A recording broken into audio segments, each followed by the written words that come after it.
Hello, everybody. Halloween season may be over, but we have plenty of treats in store for you. My name is Got Moxie. I am joined by the one, the only Severio, and we have the absolute pleasure of getting to bring you something very, very special. It is going to be the Astral Cup for NA, but it's not just the Astral Cup for NA, is it, Severio? It's also going to be the first time that we get to see the latest patch and the latest hero coming to the pool that you can choose from in terms of solos and trios. Yeah, we're gonna see some gamers be brought up here for you guys. It's gonna be a solos BR invitational, so you guys are gonna be noticing some names here that you recognize, such as seen within the 3 qualifying Jacob participants: Misu, Light Hypernova, Tryhard, but alongside having some invites into the list, and that's gonna be a surprise for you guys. If you guys haven't checked the standings on the EGL, that's where you're gonna get the full rundown about who is gonna be participating today. But like you said, Moxie, new patch gonna be dropping here in just recently after the Halloween pad passed. Everyone's excited to see the new hero, seeing how she is going to be played out within these rounds. And in a sense, just hoping to see what other changes had occurred that gives the players enough ideas about where to place next. I mean, I've been seeing some changes that come through, especially with the new spare wheel changes that allow Yeah. for players to see where and who is what in terms of the meter to be filled out. But also to keep in mind about it is that when it comes down towards having into this patch, it's also to keep in mind about if anything rotates out. I mean, today is going to be having a chance of looking over the rewards because it's going to be on the line. You got Mm. monies to kind of go through as the overview is going to be coming out here, just to give you guys a good standings about what is going to be coming out in just a moment. But more importantly, since today is the invitational, most of the players here have been gotten through enough practice against one another. Some of them haven't, from what I've seen in the list. So for everyone kind of making sure, if you were curious, like, well, who's in the list? Well, I mean, fine, I'll spoil it for you. I'll give you a little bit of a heads up. So coming through here, Misu is going to be one of the few that with Night Nova, with Tryhard, we know that that's a given. But Weapon Swapper is making it through today. Era's making it through today. Trago, Numza, Potato, Raven, Adod, and Casper, just to go ahead and name a few. And this is where the players are out to go out. We don't have a phase system for today. If you guys are curious about that, like, man, how are they going to be playing those heroes? It's going to be like the old school side. We're gonna have a 2 hero point selection where you can only play the hero twice, and then after that, you got to be selectified on every other hero on the pick round, roster for other 6 rounds here, Moxie. Yeah, I'm really interested as well to see whether or not we're still going to see the Kylan come through, especially given the fact that he's had a huge nerf come out onto his V2. He's still been picked prevalently in the CN region. In fact, Mike actually was able to come through with, I believe, 5 kills with the Kylan V2, and then subsequently all of the players afterwards actually followed along with him on that one. So whether or not Tryhard's favorite hero is going to be sticking strong, we will have to wait and see, as none of these players have said that their favorite hero is going to be Cyra, as we're going to have a look at the overall overview for the day, specifically the schedule that we're going to have, because we're going to be kicking things off on Padoria, the latest map, over onto the Eventide. So there is going to be increased Fireflies coming through on that one, which is going to be very, very important for a lot of those heroes getting those ultimates online as quickly as possible. As Serv has said, there is a lot on the line as well when it comes to that prize pool. Overall, $2,000, which is absolutely nothing to sniff at, but something that I have been waiting with bated breath for, Serv, is that it doesn't matter whether or not Cyra is going to be better for solos or trios. We are going to actually get to see her. In fact, every single one of these players who's going to be participating in that first lobby, even if they don't really want to go towards that, are going to have to play it. Every single one of these people is going to have to play Cyra, and you know what that means, Serv. You and I, in the realm of Yang fights, we're going to get the laser beam off. It's going to be the question of, are they going to go for the V1 and have that 16-second timer, or is it going to be the 8 seconds, but superior CEC, as well as the ability to just ignore pretty much every single form of grabs that is currently in the game, with that really powerful dazzle coming through at the end of the ultimate, which you and I, we went into custom lobbies, we teched, we found out that thing is an omnidirectional sphere. It isn't just on the vertical axis, it's on the horizontal as well. So you have 10 meters up, down, left, right, every single which direction to be able to stagger those players out at the end of the ultimate, which could be a real sort of curveball that I think some of these players might not be expecting, both inside Realm of Yang and outside of it in the final zones too. Yeah, and one thing about that is what we mean by that, guys, is that the ultimate for V2, her variation 2 for her ultimate, allowing for her to hit from any sort of angle in a cylinder between 10 meters, meaning 10 meters ahead of you, 10 meters behind you, 10 meters above you, 10 meters below you. The case instances of finding out between solos and trios, I mean, trios is where we're going to hopefully see that Oh, soonish when it yeah. comes down to the pro league. But more importantly, coming out of today for solos, it's going to see how prevalent that skill can go over versus the verse variation. Now, V2 having that 50% mitigation, that's good and dandy. And the powerful dazzle, what comes out from the prop, coming out from the ultimate, is going to be enough to create this, sense of urgency of just trying to go ahead and burn out someone's movement, someone's stamina, close gap the distance. Considering that they changed the way the stamina works in that hot patch, if you guys remember Mm. seeing the in-game mail, having a chance of seeing about it. But we have Cyra to come through the battlefield and seeing how her origin kind of comes out. We're going to take a look at the scene about what she really did become from what she once was as the angel of the sky. O light, the never fading light.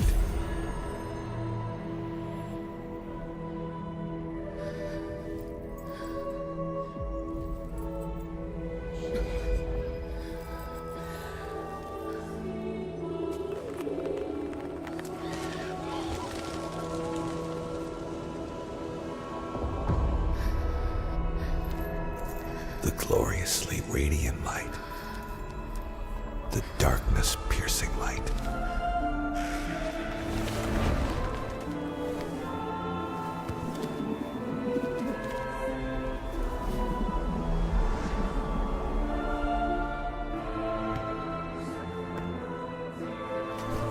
The gracious light, the sin cleansing light.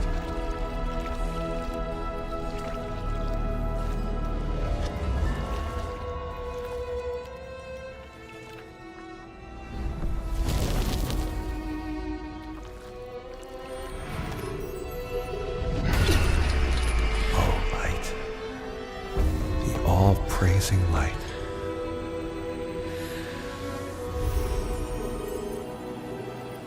Guides the lost. Purifies the defiled.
And, ladies and gentlemen, let there be lights. Round one, Solos BR Astral Cup Invitational. And you guessed it, we're seeing all the Cyras here today. Hey, listen, Arcadia looking a little bit too much to handle here, but as you can probably tell from that trailer, there is nothing to give this character more hope than just going for the DPS route instead of being the support that you guys probably thought she was. Oh, well, we can see all of the loadouts that the series have opted to go for. X and Era going to be going for the F1V1, so it looks like it is going to be the prioritization of the combo break in that solos. As we're going to be now taking a look at Weapon Swapper going head-to-head against Berserk. Berserk going for the slap to set up into that Spear Stagger. Doesn't manage to find the connection, though. Does try to catch it yet again, but Weapon Swapper very wisely just backing on off with the spacing on those dual plates. As Berserk just keeps trying to go for this. Finally gets the slap into the 1-2. There's the combo breaker going to be invested. Berserk able to tap dodge the stun, and we go back into neutral. Yeah, it's going to be a chance here for Berserk. We've seen this from the Martial Arts Solos event early this past week. And seeing how he's been using the slap in the middle of the battle is just something that we've seen him do once and times before. Weapon Solver wasn't prepared for it. Berserk to get the first elimination into that round for that fight over by Heaven's Watch. But straight up over towards Arcadia, we're going to see Misu trying to tap dodge away here. Now, You see, looking to use the F1 V1 as well. And I was mentioning how that V1 having that 16-second duration might be more of a prevalent choice, considering when fights less out here for the DPS and having that as much shield to be available. It's going to be coming out to motion. Now, Misu, look to try to go ahead and try to chase out a Potato here if it can come down towards that Scare Rush, but no stagger is going to be acquired. Look to try to go for a parry here with that blue fan, and look to try to look for an RMB, and maybe, hopefully, for a bait out blue focus that can come out to the save.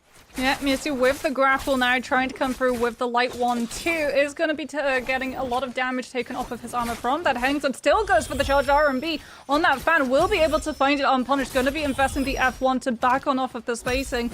Does now see one player has been stunned, trying to chase after swapping to that pole sword. Every single Cyra in this lobby now trying to just shark down the one who is incredibly low. Is Misty still trying to close up the distance, does have the charge vertical on that fan to potentially find the kill, but we are going to see the first Cyra ultimate being invested so that he can just tank through all of the damage. And with the ultimate force, everyone is going to back on off. A 16-second ultimate is not worth sticking around in the fight too close to the front lines, especially given the fact that everyone around you is just going to turn on to the next lowest target.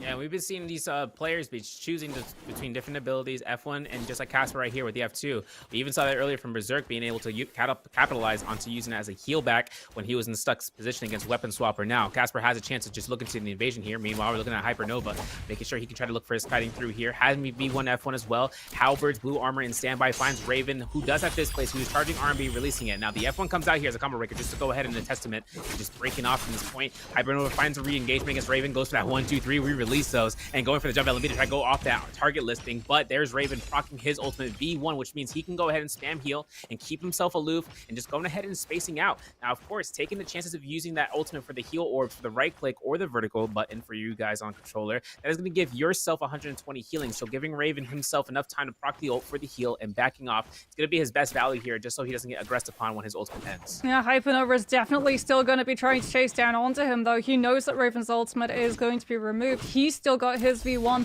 to be able to play into us. It is going to be Misty still also coming on through with the V1. We're yet to see a single one of these Cyras pick up that V2, as Misty is just going to go for all of the orb spam to get that health back. Raven coming on through with the charged RMB on those halberds. Hypernova will be able to find the parry. The F1 is going to be invested so that Raven can now disengage and break away without being punished, as there's so much verticality inside this building. You can see that Hypernova is trying to figure out where exactly this Cyra has run off to, but he is not going to be aware of which Cyra he's fighting if he runs into Raven again, given the fact that we can see Tryhard also in the vicinity looking to come through potentially with the third party. Is something else that's going to be coming through in a matter of moments, Serve, is that Realm of Yang. We're going to be seeing two Cyras going head to head without the ability to kite out the ultimate, and I think that is something that's probably been the biggest fall in terms of this hero in solos, having that ability to just run away, whether it's the V1 or the V2, the 8 seconds or the 16-second duration.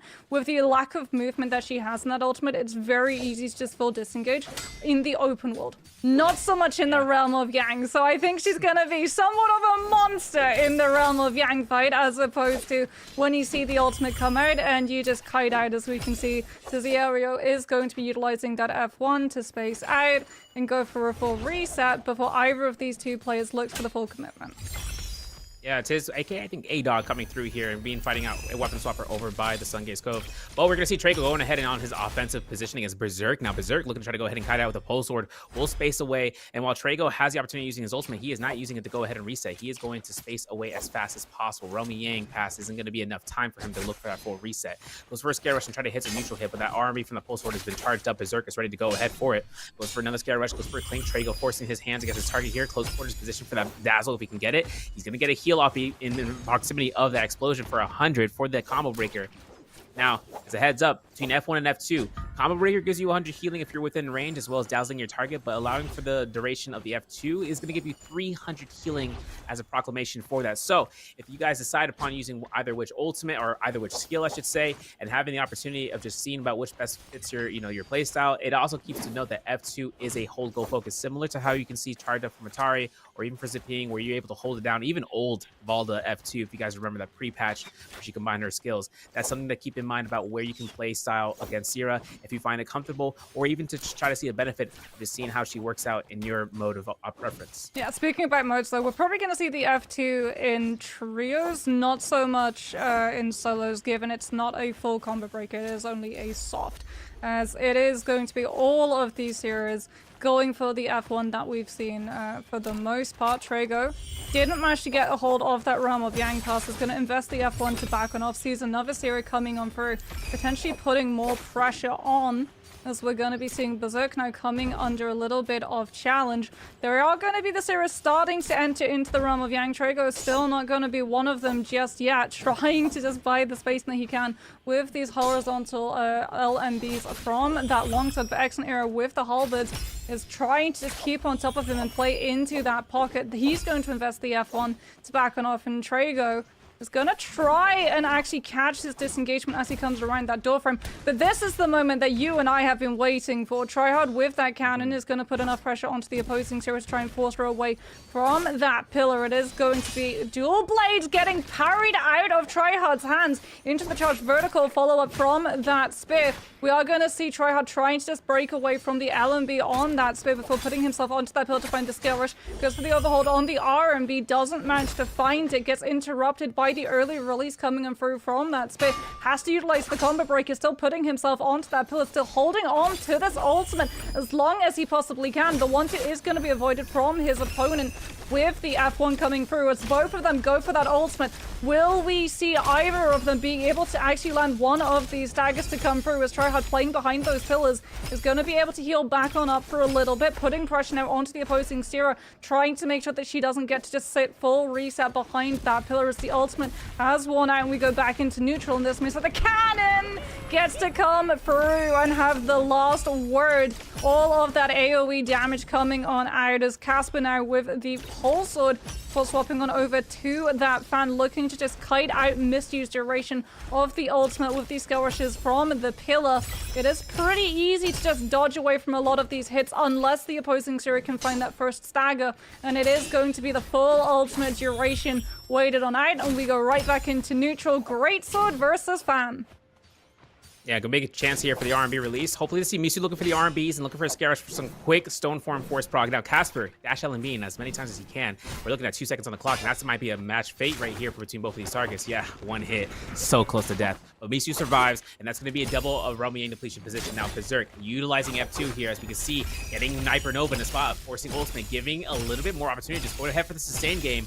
We know both of these guys are gonna be using V1, and they can't pick up anything off the ground. By the way, in ultimate, Cyra cannot pick up anything, not even soul blooms. They can't tab E, they can't do anything like that. So this gives a little bit more prominence to just using the RMBs to heal up and reset for the round 2 position. But if another third party comes out here, just like how we're seeing here from Potato, he's gonna be looking to try to chase down Berserk as being that primary target. Berserk having the weapon selection to survive here for the DPS count. Going to keep on trying to go ahead and space away. He's got himself 10 grapples in case of anything, 4-to-5 ratio for the healing berries to armor powder. And while he's going to be going ahead and going to the northeastern side of Arcadia's temple, we are going to see Potato taking fights against Hypernova. Now, Weapon Swapper getting a kill off of A-Dot in the kill feed. That's going to leave us out here between the players to be left alive to be at 9 count. And now we know that Hypernova wants to get Potato out here, but if he can, he's going to be looking to try to look for a tap dodge parry because, you know, Potato's been clean with those in terms of other fights that we've seen before. But Hypernova putting the pressure here where it could be one to the next. Nice grapple over, but even with that armor swap, that might be a kill confirmed, and yeah, that's going to be it. Nova finds his first elimination here, and we're going to have 8 players still left alive in the game. Yeah, that's normally the punishment that we see inside the Realm of Yang, where you're able to find that uppercut connection before they can hit into the blue focus state of that skill rush, and off of the back of that, Hypernova is able to clip him off of the wall into the grapple bump follow through on the charged RMB on that fan. So it does seem like we're going to have a little bit of a lull point. Some of these players who lost the Realm of Yang not unfortunately going to be able to settle into that time frame. They're going to have to get much more aggressive if they want to be able to continue in this lobby, or else they're going to be going out to Yang depletion.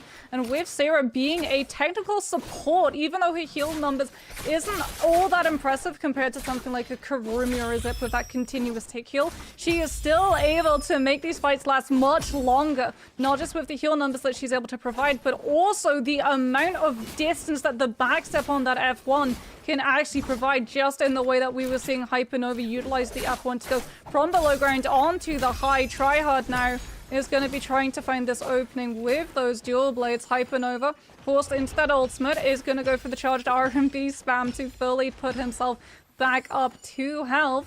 But Tryhard also holding on to his ultimate is 100% going to be chasing the Cyra down the moment he knows that ultimate is off the field, and we can see the fight begin anew as Tryhard tries to find the chase and Hypernova goes into full kite mode. Now we're going to take a look at the team. 5 grapples for Tryhard right now, and zone tick damage is going to be ticking away just a little bit, and, you know, by the time that they decide to go back into zone, there are players waiting out. Excellent Era already south side of that temple in the northeast side, north of where Tryhard is. Be holding out here. A weapon swapper taking a reset.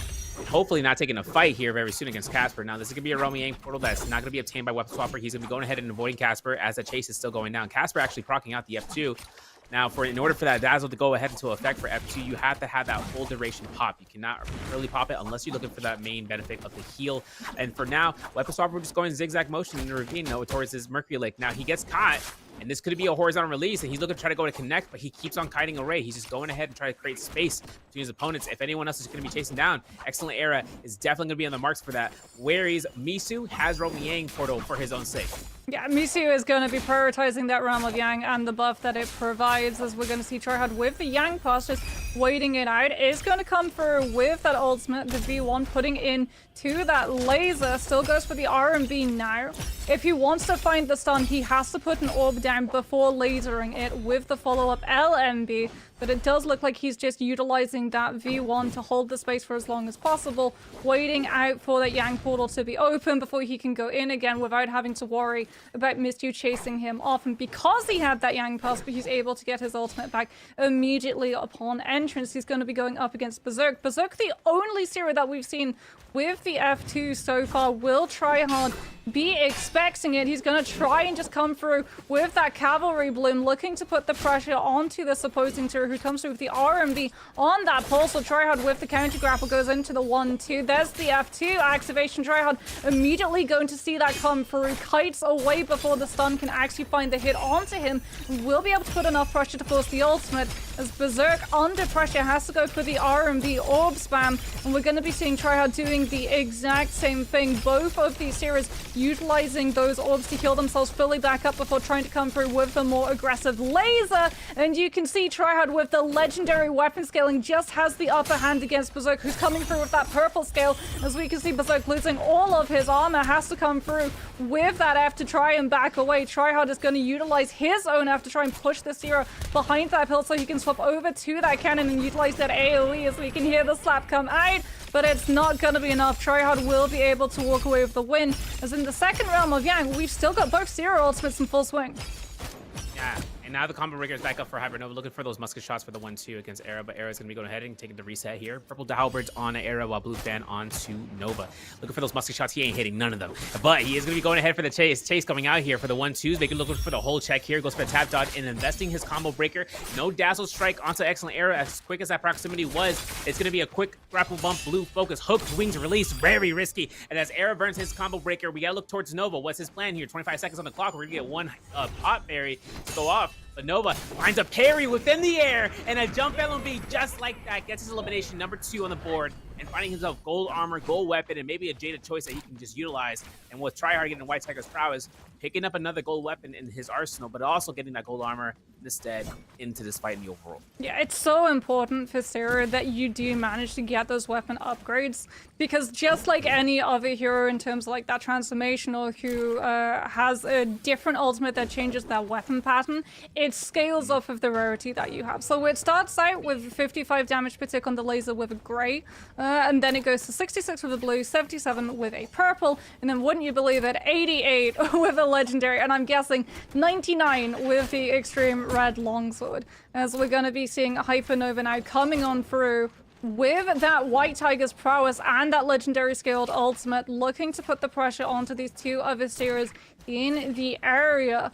So does spot out Berserk, who with that Yang depletion is going to have to be playing a little bit more aggressive. He's going to be coming through with that F2, trying to live as long as possible for it to detonate when Stone from his. Has to go for the ultimate though, because he's getting shocked down by every Cyra in the area. The R&B spam is coming out, but you can hear that V1 just coming on out from Tryhard with the LMB and the 88 damage per tick with that legendary scaled weapon. Just means that Berserk, even with the R&B spam, is getting absolutely melted. He's out of his ultimate. He has the F2, but Tryhard with the Cavalry Bloom is still able to keep the pressure up onto this Cyra, and unfortunately, he has no way of breaking away, and Tryhard is the one who's actually able to walk away with the kill, even though both Excellent Era and Raven both tried to steal it away from him.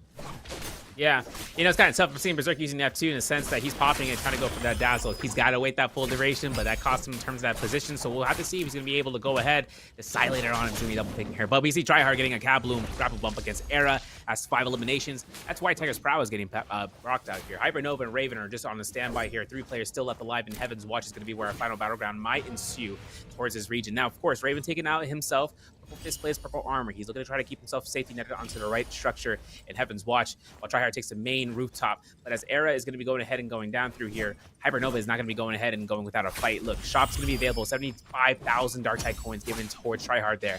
But Raven looks to try to go ahead. Goes for the 1-2, delay 3, maybe look for a hold check. Not going to go for the release. Goes for a set of neutrals, but goes for a quick blue focus R&B. Nice parry from Nova, but the combo breaker comes out to be anticipated. And now it's going to be up to whether or not Hypernova can go for a horizontal to another blue focus release, and hoping to see whether or not he can chonk down Raven to force out the ultimate early on. Yeah, there's the ultimate. It is going to come through, and Hypernova does still have his Tryhard also in the area, potentially coming on through for that first party. As Hypernova, instead of disengaging, is going to start to get aggressive. He goes in to the RMB though, and does get dazzled. And now we can hear the third party coming on through. Hypernova, caught behind that Corruption Storm damage, is going to be able to back on off as Tryhard coming on through with the Merciless Havoc, turns the tables onto Raven, who has to disengage, understanding that he is out of the advantage. Now that he's out of that V1 state, Hypernova is going to do everything that he can to try and chase him down, understanding that he does still have the ultimate in the back pocket, goes for that bow swap to keep up the pressure, tries to find the parry, utilizes the F1 to break away as Tryhard comes on through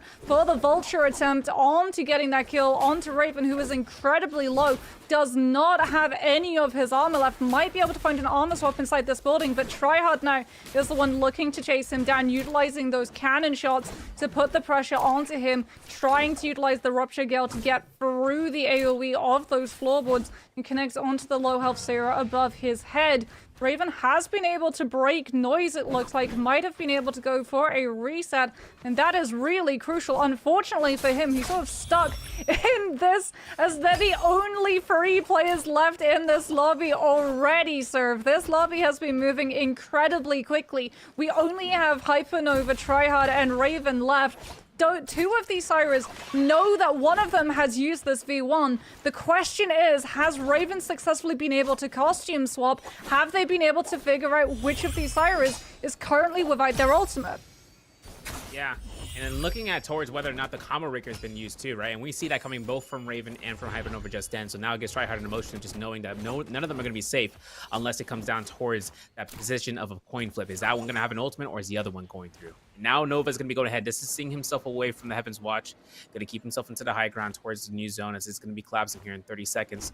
Or Raven right now, though, just hiding out. We are going to see Tryhard went to the shop, and he wants to purchase out weapons like mad crazy. If he didn't find any sort of usage for those bot Jades, he's going to be looking to try to get a weapon of choice for any Jades that he has in the selection pool process, whether a Hong Sword or a Katana, maybe, because he did have dual blades. He did set himself up for those, so if he's looking for those quick swaps, he's looking to try to get a Hong Sword of Nature, then that would have been the case scenario. Raven, though, blue fist blades, purple armor, now putting himself in the spot straight towards his Spearwell. Tryhard to try to clear out. He finds himself a staff. He's got that Merciless Havoc. We saw that earlier as the vicinity of Raven disengaging his ultimate. He gets caught by the last hit there, so he's gonna get a lot of chunk. And Raven only having 3 healing berries and 3 armor powders in his stead. He goes for a Scare Rush to chase this out. He takes the aggression, but he gets caught by the dazzle. And I think this is like the 7th time I've seen Tryhard get Storm Stride grief for a second there.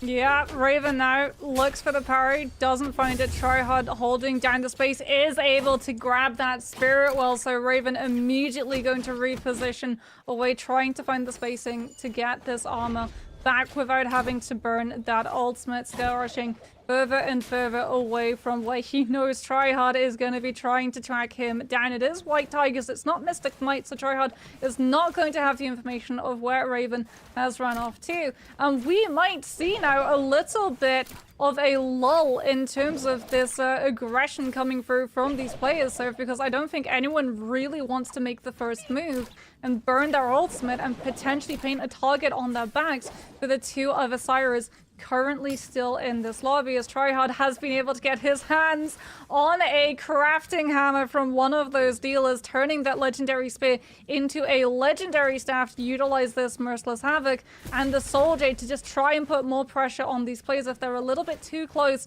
to that storm, they're going to be getting kited into all of the damage coming on out from the Cyra. As Tryhard, you can see him, he's just looking to try and figure out where exactly everyone is going to be. He's checking the invisibility bushes, he's making sure that Mercury River is cleared, because even though you can go into that river, you do actually give your position away with the little air bubbles that come up from where your character is. He is on full checking of this perimeter to try and figure out where exactly Raven and Hypernova have holed themselves up to just live the duration of this buff. Does he check that right above his head? Can he figure out where exactly he goes past Hypernova? He sees Raven. He's gonna put the pressure onto Raven because of this. That Moonbane as well, making sure that a lot of these players don't have the space necessary to kite away from him when he still has this buff intact. Swaps him over to those dual blades into the cannon, and that's gonna force Raven's hand. The V1 is now going to have to come out so that Raven can just live through not just the pressure coming on out from Tryhard, but also the position of the Moonbane. The RMB spam is going to come through, but Tryhard with the Scale Rushes is going to be able to keep up this pressure onto the Cyra. Waits for that ultimate to be done before turning in with the Cavalry Bloom onto Raven now that the V1 has been utilized. Going to now try and utilize that F1 to space far enough away so that Hypernova doesn't find that third party, as it is just going to be an absolute kite central until one of these players can get that full confirmation of a lockdown. But with that F1 combo break being as strong as it is in terms of the distance that it lets you travel, that might be easier said than done. It might be a chance here for Tryhard. Look for the army drop down. There it is going to be the release. There's going to be the 1-2s. Don't go for a 3. He was expecting it, and that's going to be the punish right then and there. And there's a kill steal from Nova coming from downtown. And with 3 eliminations, he's looking to try to get to 4, but this is going to be a chance for Tryhard to get healing over time. 5 eliminations between the 2. If Nova gets this elimination coming out here, it would be a quick set. But once that grapple bump is confirmed with the Kabloom, it looks like the terrain's going to be griefing out Tryhard in a sense, and now the ultimate comes out from Hypernova. He gets a dazzle. He's going to force this out. The Storm Stride is just griefing left and right, but we know Nova's going to be going ahead up against Tryhard's ultimate for his own Cyra 1v1 as the final state goes through. The laser beam comes out. No level 2 swing not coming out here for laser beam. He avoids it. Nova looks to space away, and we're looking for the heal set as Tryhard looks to throw a dazzle if he can. He's not going to confirm it. He's got himself to go up against a dagger hold check moment. If Nova can find one hold check, he'll burn the F1 coming out here, or he just forces disengagement from Tryhard if it comes down towards eating up a lot of damage, like right there. There's a combo breaker. And now for Tryhard, looking towards and seeing about the ranged weapon coming out from Nova, he has to keep himself in a nice cool poised mode. He gets a realization that that's a dodge, that's target lock on the J selection for Nova. So for right now, Tryhard looks to close his gap position. The swap doesn't, or the blue focus doesn't come out here for the Clink. The Kabloom gets delayed, it gets avoided, it gets combo breaked. And now the hold check R&B comes out. The dazzle is free, but the hold check is even freer. And there's gonna be another ultimate combo, or another combo breaker coming out from Tryhard, but he's gonna be dealing out as much damage as he can in a short amount of time. Uppercut, grapple bump, might be not enough time, but the jump LB might be enough. And there's the crouch LB to the R&B. The Storm Strike actually comes in clutch, and Tryhard gets his 6th elimination and getting himself the MVP for round 1, as the showcase for Cyra is to be coming out for this Astral Cup today for game 1. Okay, so what we learned, I think, from that is that her ultimate is not really the kill potential. It's much more about giving yourself the opportunity of living the duration of a scenario and then getting to put pressure on once the pressure is off yourself. Like, the ability, I think that explains as well why we saw a lot of those players lean towards the V1 rather than the V2. The ability to have that 16-second duration and go for the charged R&B spam of all of those orbs to heal yourself up 120 per. And then once you've been able to make sure that your health is full, your armor is full, swap over to that laser and put the aggressive spacing onto your opponents. And for that, it sort of felt like the Cyra who ulted second had a pretty large advantage against the Cyra who ulted first, purely because the other Cyra's laser and spacing and aggressive threatening would disappear before you, and you would still be able to hold down all of that aggression. But we'll be holding into game number 2 right after this intermission.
And ladies and gentlemen, we are back. Welcome back for round 2. We're going to start off here for the Astral Cup Solos BR Invitational. And for today, we're going to go through the 6 rounds. Our first round just ended. We got that Cyra match out of the way. I know you guys are like, man, what's happening? We got everybody coming out here smoking each other with the V1 and with the F1 combo breaker. But Tryhard showed them what is up and using that ultimate to his full benefit, but also the character to its full pedigree for first day of playing in the tourney at least. 10.2 points earned. 5 points for Hypernova. Weapon Swapper taking 3 as well as with Berserk. And in 5th place, Excellent Arrow takes 2.5.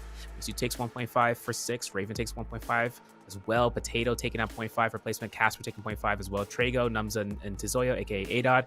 They are not going to have any points this round, but we still have 2, 3, 4, 5, 6 games to go through here. And so the odds that comes out here is that we're going to go ahead and have a chance of seeing what choice picks might come out. This is Hollow Sunny as it comes out into this round. Players now can just choose whoever they want to choose out, whether or not they want to double pick out the Sierra's coming out for today. It's up to them. But considering how much she is kind of that ultimate based character, that kind of really gives her the good sense of, I can just run my ultimate and I will be safe, quote unquote. Put an asterisk at the end of that statement. We would have to see how her counters come into play, right? We need to see whether or not that tumult really does come into clutch, as we tested before, where, having the chances of locking her down is one thing, but she can still be a-okay because of that shield that she has with that 1500, I believe, health shield that she can just stack on.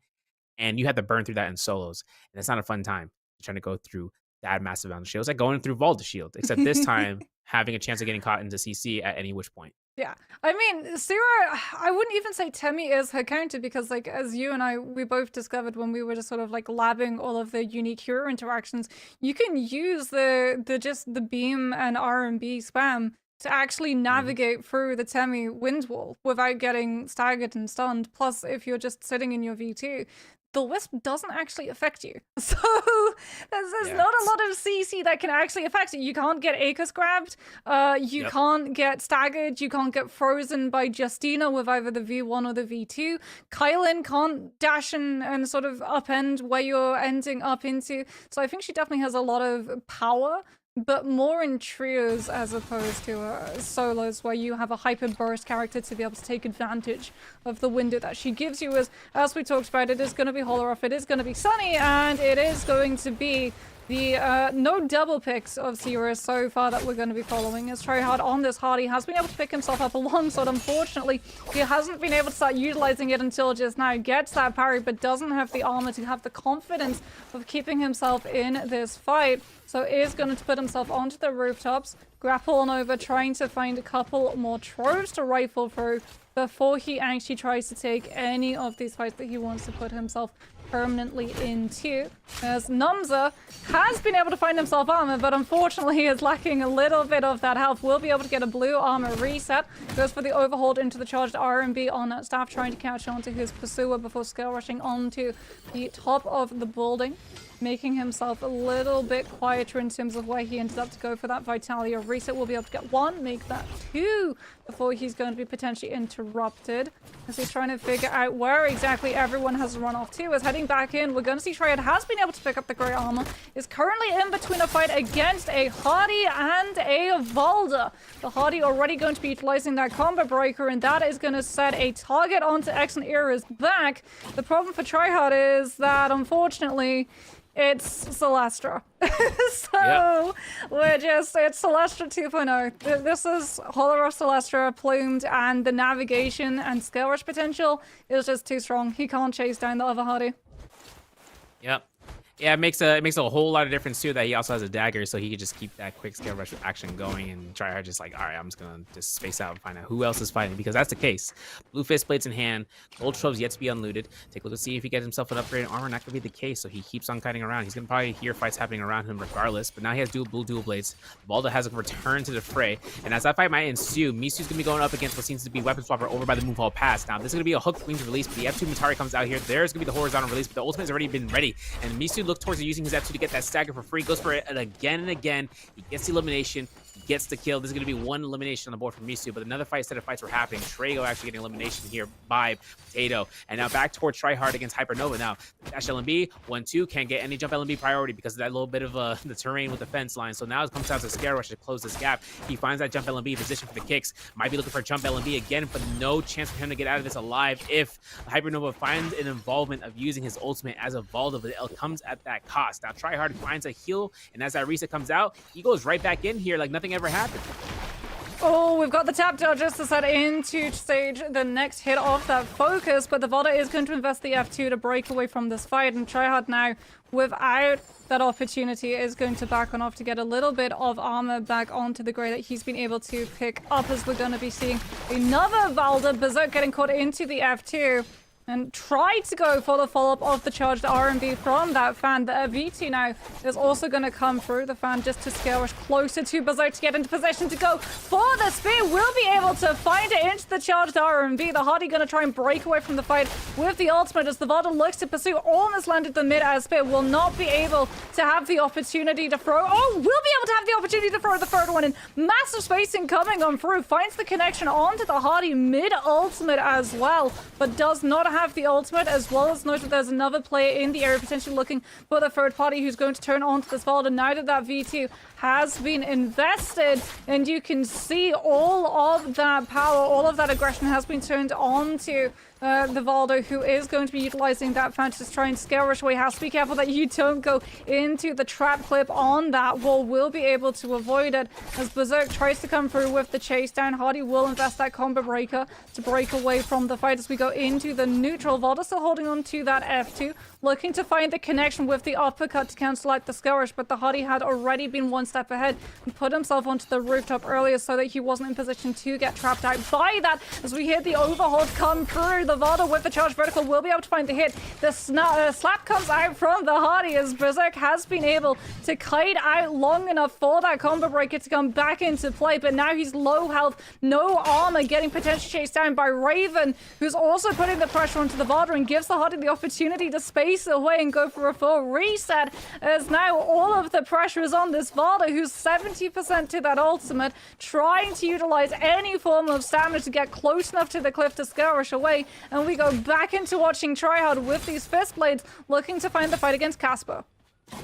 Now Hypernova trying to go ahead and disrupt this one, but Casper gets caught by the Devil B, gets knocked away. F2's invested here, but the F2 right there from Tryhard was necessary due to Hypernova's R&B hold. Now the V2 from Tryhard gives him enough chance, or with the ultimate, to come out just to fly away from the Valda. The spears may not strike just like we saw earlier, but unless he gets close to the ground or he finds himself next to a wall, it all comes down to RNG shots. And there's going to be Hypernova looking for that bow shot. Now Tryhard takes the time to disengage, knows he's going to have some sort of rage to be retained here for that 27%, but he keeps the aggression going. He gets caught. Combo breaker isn't available. Nova looks to try to go for the double R&B, maybe look for a crouch element. The arm swap is good. Look for the horizontal release, go for it. There it is. Bait out. F2 comes out from Nova. The F2 is available for Tryhard. Goes for a scare from the rooftop. Catches it. LMB uppercut. 1, 2, 3. Solo. Come to me. Tryhard gets himself out of the danger zone and finds his first elimination while that Romiang comes active now. Potato, he's gonna fight up against Berserk. He charges out for that stone form, no bait out, but uses his ultimate as an insurance after that pushback and making sure he can try to go for that counter grapple. He finds a usage for the spear, but that ultimate comes out from Berserk, denies that Valda coil from coming out, and now gives a chance for a reset, but he has no armor powder, so now it's up to him up against Raven here, who will try to contest this, while we can probably take a look in the scene. Nums is on that board for that Romiang portal. He has the Romiang pass, purple armor, blue weapon. Dare I say, he is the most stacked in this corner unless he gets caught out by the recipients. Yeah, this Valda unfortunately wasn't able to utilize any of that V2 with all of the pressure coming through from these players to get a heal off even through the ultimate, and is still missing all of that armor. Will be able to find one armor powder to try and heal some of that up. Does manage to take advantage of the positioning from the realm of Yang. None of these players really concerned about going for the kill when they can get the better potential scaling into late game by finding a win inside the realm of Yang. And it does seem like the Vada has been able to break away because of this. It looks like it's going to be Mishu and Casper going to be going head-to-head. Mishu on that Matari. Tryhard on the Hardy going to be going head-to-head against Weapon Swapper. Tryhard putting himself onto that pillar, getting ready for the Skirrish connection. Onto the jump LMB against the Valda. Will utilize the combo break. The Weapon Swapper able to chase him down with the charged LMB on those halberds. Tryhard now getting caught out against the pillar into the charged RMB on those halberds. Going to be losing all of his armor, utilizing the tap dodge on the charge R&B of those fist blades to put himself behind the pillar and get into the position to scale rush away and try and find this connection and opener onto this Valda. Still hasn't been able to force the V2. Will be able to come through the charged R&B, but he is going to get parried out of the last hit of it, and Tryhard, even without utilizing the ultimate, is going to get sent packing as Weapon Swapper, without having to burn through that V2, will be able to walk away with the win. Yeah, it's a difficult choice because if you went for ultimate, then the Valda can just kite around waiting for the timing, and then she can proc her ult. Dependency on that really comes down towards the count. And just like that, we see two hotties fighting in the sky. Berserk versus Misu, if I'm not mistaken. Looking for jump LMB, looks for it. Nope, Nums is going to be the opponent coming out here. R&B gets burned through his whole health bar. Berserk is not going to have to invest at F2, and Numza takes the heal off.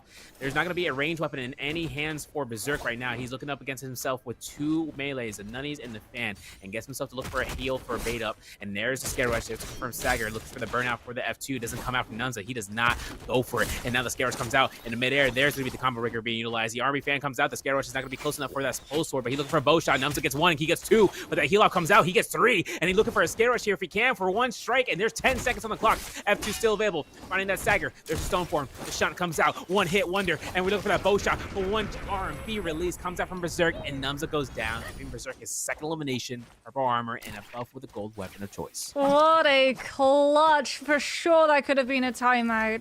But he's able to come through with that last hit on the charged R&B of that Fan, just managing to find the Clippers. Weapon swapper, having successfully won his Realm of Yang, isn't going to have that legendary weapon equipped in case it gets parried out of his hands early. He's looking for the Scarish entrance into that longsword hit.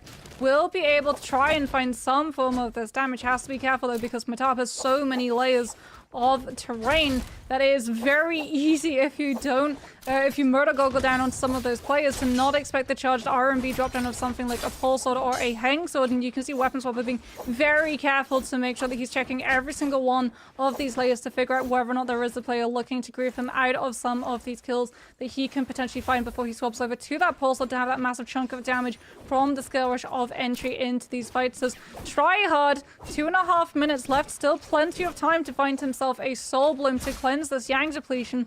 Is unfortunately not going to be a huge fan of where the fight takes place. As we've talked about, Matab, one of those areas that a lot of these players can disappear into, and Vardar, unfortunately, not the greatest of opponents to fight when you have Yang depletion, though. You can't be picky. And it does seem like Tryhard is going to utilize that combo breaker to maybe try and figure out a different hero that he can turn on to, because if he gets this Valda low, she's just going to get that V2 health reset, and he doesn't have the time to be able to burn through the entire duration of the ultimate and pick up the Soul Bloom subsequently off of the back of it. Goes for the Scarish, will be able to bait out the F2. The Valda now doesn't have the combo break. This is going to put much more pressure onto Weapon Swap if he tries to take the fight, and the Valda is going to just dismiss herself from that positioning, allowing Tryhard now to try and take this 1v1 if he wants to try and go for it. But the combo breaker is going to be invested as he kites Numza into a better position to try and catch him around the corner with these dual blades. Numza does get caught out by the spacing of it, has to utilize the combo break, tries able to come through with the uppercut connection into the grapple bump, into the R&B on wake up, and Numza is forced into utilizing that ultimate, but Tryhard is going to do everything that he can, goes for the same ultimate to try and find the spacing, but Weapon Swapper sees the Hardies coming through, and about heal turns to try and come through with the kite into that third party with the Valda Spear, and both of these Hardies now forced to take the fight outside, which is worse news for Tryhard, because the more spaces Hardy gets to kite away from, the harder it's going to be to track him down, confirm that kill, and get the Soul Bloom as he's got under a minute left. The kill comes through onto Numza, but Tryhard is denied the Soul Bloom pickup because it comes through from Potato. Yo, this is gonna be tough for Tryhard. Goes for the extension here. We've seen this before. Jump LMB, jump LMB, jump LMB. Maybe looking for a 3, 4. We might be looking for 5. We might be looking for 6. We might be looking for 7. And now R&B that connects. But can he find the Soul Bloom? No, he's denied. And after that expenditure of time, Weapon Swapper said, "Hold your horses. I'm here to play. I'm releasing the blues." And Swapper, man. Oh, you know it's gonna be coming out. I'll stop. Weapon Swapper has to take himself, though. He has no grapples, and this is a very, very terrain gap position. Raven finds carry out against Potato, and now looking for the R&Bs, maybe looking for a chance here for the LMBs, of course. We're looking for an ultimate cast to come out here for any of these targets. Raven being probably the lowest one to actually be the first one to ultimate. There's going to be the Auric Sword coming out here for the flash, but the F3 comes out as a happenstance. Nova finds the elimination. Swapper looks to try to go ahead for a connection here for some hits here if he can. Looking to try to keep that aim assist on standby to try to capture. He's going to loot up instead. He has time to do this now. They're both fighting here, and the targets are looking back onto the bodies as Hybrid looks to go ahead, being the first one to invest that ultimate for the Valdas, gets caught by the spear, and that's going to be a disengagement for all of these players to get straight towards the Jin Armory. Now, Nova finds a nice stagger, but that immune to Valda coil does not force Potato in his spot, but just being locked into that position, which then gives him now more private prominence to go through this chase, while that Romy Yang portal is still available. Oh, he doesn't get the Yang pass. Potato is able to come through with the kite first and hyphen over without that ultimate. Potentially goes down to the 40 roll up. Yep, there it is. Oh, it happens to all of us. And now Potato with that F2 will be able to kite himself on top of the portal, enter it, and hold his ultimate to go head-to-head against Miss You. Both of these players on the Valda, both of these players very much stacked in terms of equipment, as Casper also on that Valda is going to come on through with the lunge onto that staff. Has to utilize the F2 though to break away from the soul break coming out from Berserk with the legendary dagger. Doesn't get himself parried, but does get himself parried now. Try to go for the mix-up in terms of that timing, and now he's stuck against the invisible wall. I don't think there's any way he can break through from this. His combo breaker isn't going to be able to come back in time, and we head back into the second realm of Yang to watch as Potato is able to come through with that charge vertical on that fan. Utilizes one of those spears to space the Matari far enough away from him that he can look to find this pressure. Holds that spear for as long as possible. Miss You able to dodge out of it. Now goes for that backstab teleport directly behind Potato, forcing him out of that ultimate on top of that pillar, looking to utilize this fan and the amount of pressure that you can come through. Just sitting in the focus strike follow-up, but he sits on top of it for a little bit too long. Gets hit into that grapple bump connection and loses almost all of his health and armor. The Matari swaps over to the cannon. The Valda with that fan looking for the Skirrish, just trying to avoid it, but he is one simple hit away, and Miss You doesn't even need to charge up to a blue connection on that Skirrish. Just clips him with the light hit, and that is more than enough to take the Valda down and confirm that he walks away the realm of Yang victor. There's a lot to unpack there. I know that Nova saw that roller and he was like, "You're so cringe, bro. Why can't you just let me go ahead and survive? It's crazy." And the second I saw Berserk do what he did, that was exactly what happened in semi-quals for the Astral Cup martial artist solos, where he just got a corner, longsword. He had everything set up for him at that point, and there was nothing that he could really do. Also, I'm totally Nova. But everything coming out here, Berserk taking his stance against Potato here. Go for Clink number 1, maybe look for Clink number 2. Looks for try to go for that crouch parry, does not get it. The vertical is now going to be hold check here from Potato, looking for the dash LMB, maybe looking for himself to get a whole blue focus with that dagger. A little bit risky, but he goes for the RMB. Maybe looking to that investment, the F2 is going to work in his favor, but Jin Armory has only 2 targets. It's going to be between Berserk and Potato, so both of these guys are just going to be going back and forth, but Misu makes his approach towards his region. White Tiger's prowess is in effect for Berserk. Misu looking to try to use that buff himself as well, and he's going to be looking to try to chase down Potato now as the high ground gets a position here. You know that Berserk has 20 grapples, 4 vitality or healing berries, and 8 armor patterns, so he's good to go for anything that he needs to take his hands on in terms of just investing a little bit of chip damage here and there for himself and his targets, but he's got to make sure he doesn't get caught out by a single blue focus that comes out from the background as he gets clinked, or anything of that nature when it comes to mid-sky parries. Of course, Berserk is very cautious about this. Hopefully I'm not cast cursing it with his blue focuses, because he's been looking for neutral as much as possible when it comes down to targets in hand. I mean, there's a lot of kite potential at Jin's Armory. He knows as well that there are players with Yang depletion. He saw one respawn directly in front of him. Casper is going to get hit into the uppercut connection into that grapple bump follow through with the jump LMBs coming out from Miss You. Both of those players getting a little bit too close to the tracks of where the 40 roller is going to be rotating to, as we're going to be seeing Miss You on that Matari look to use the scale rush. Almost gets hit into the 40 roller with the charged RMB interruption coming on out from, I believe that was Potato, looking for the third party who does have that Yang depletion. As Miss You tries to come through with the toothpick, the Valda's going to utilize the F2 to dodge away from that one. Swaps over to those nunchucks, utilizing the threat of that meter dump. It's coming out to space the Matari far enough away for these hits to be able to confirm all of this damage, starting to slowly shred away that legendary armors. Miss You losing a lot of his stamina to go for those dodges, has to try and back away, sits in the RMB to go into those slap animations and stagger the Valda out, forces another rotation of that F2, try to sit again in the RMB, but the Valda reads it as a hold check, goes for the early release and will be able to find it, and now Miss You is the one coming under fire. He's lost all of his armor, he's being hunted down by Potato on this Valda. Are we going to see the ultimate invested? Now we're going to hear the ultimate potentially come on through from this Valda. There it is, as we're going to be seeing the potential spears coming on out to try and lock this Matari down. as we know that they're going to be able to confirm onto 2 players at once. But unfortunately, with one hit, the Volta just isn't able to do anything except grief the third party. Every single place that Misty tried to run attracted another player to the locale, and that meant that Potato was able to get multiple players in one spear and finally confirm the kill needed to come through with that Soul Bloom cleanse. No way that Misu's gonna get a reset here because that's impeccable right now. 3 eliminations on the board, 4 players still left alive total. Taking the time here to try to deny any sort of pressure. There it is. Blue Focus might not come out here, but it looks like it's going to be an F2 to be invested there. Misu might be caught out. There it is. Weapon Swapper looking for the crouch on the Misu to R&Bs.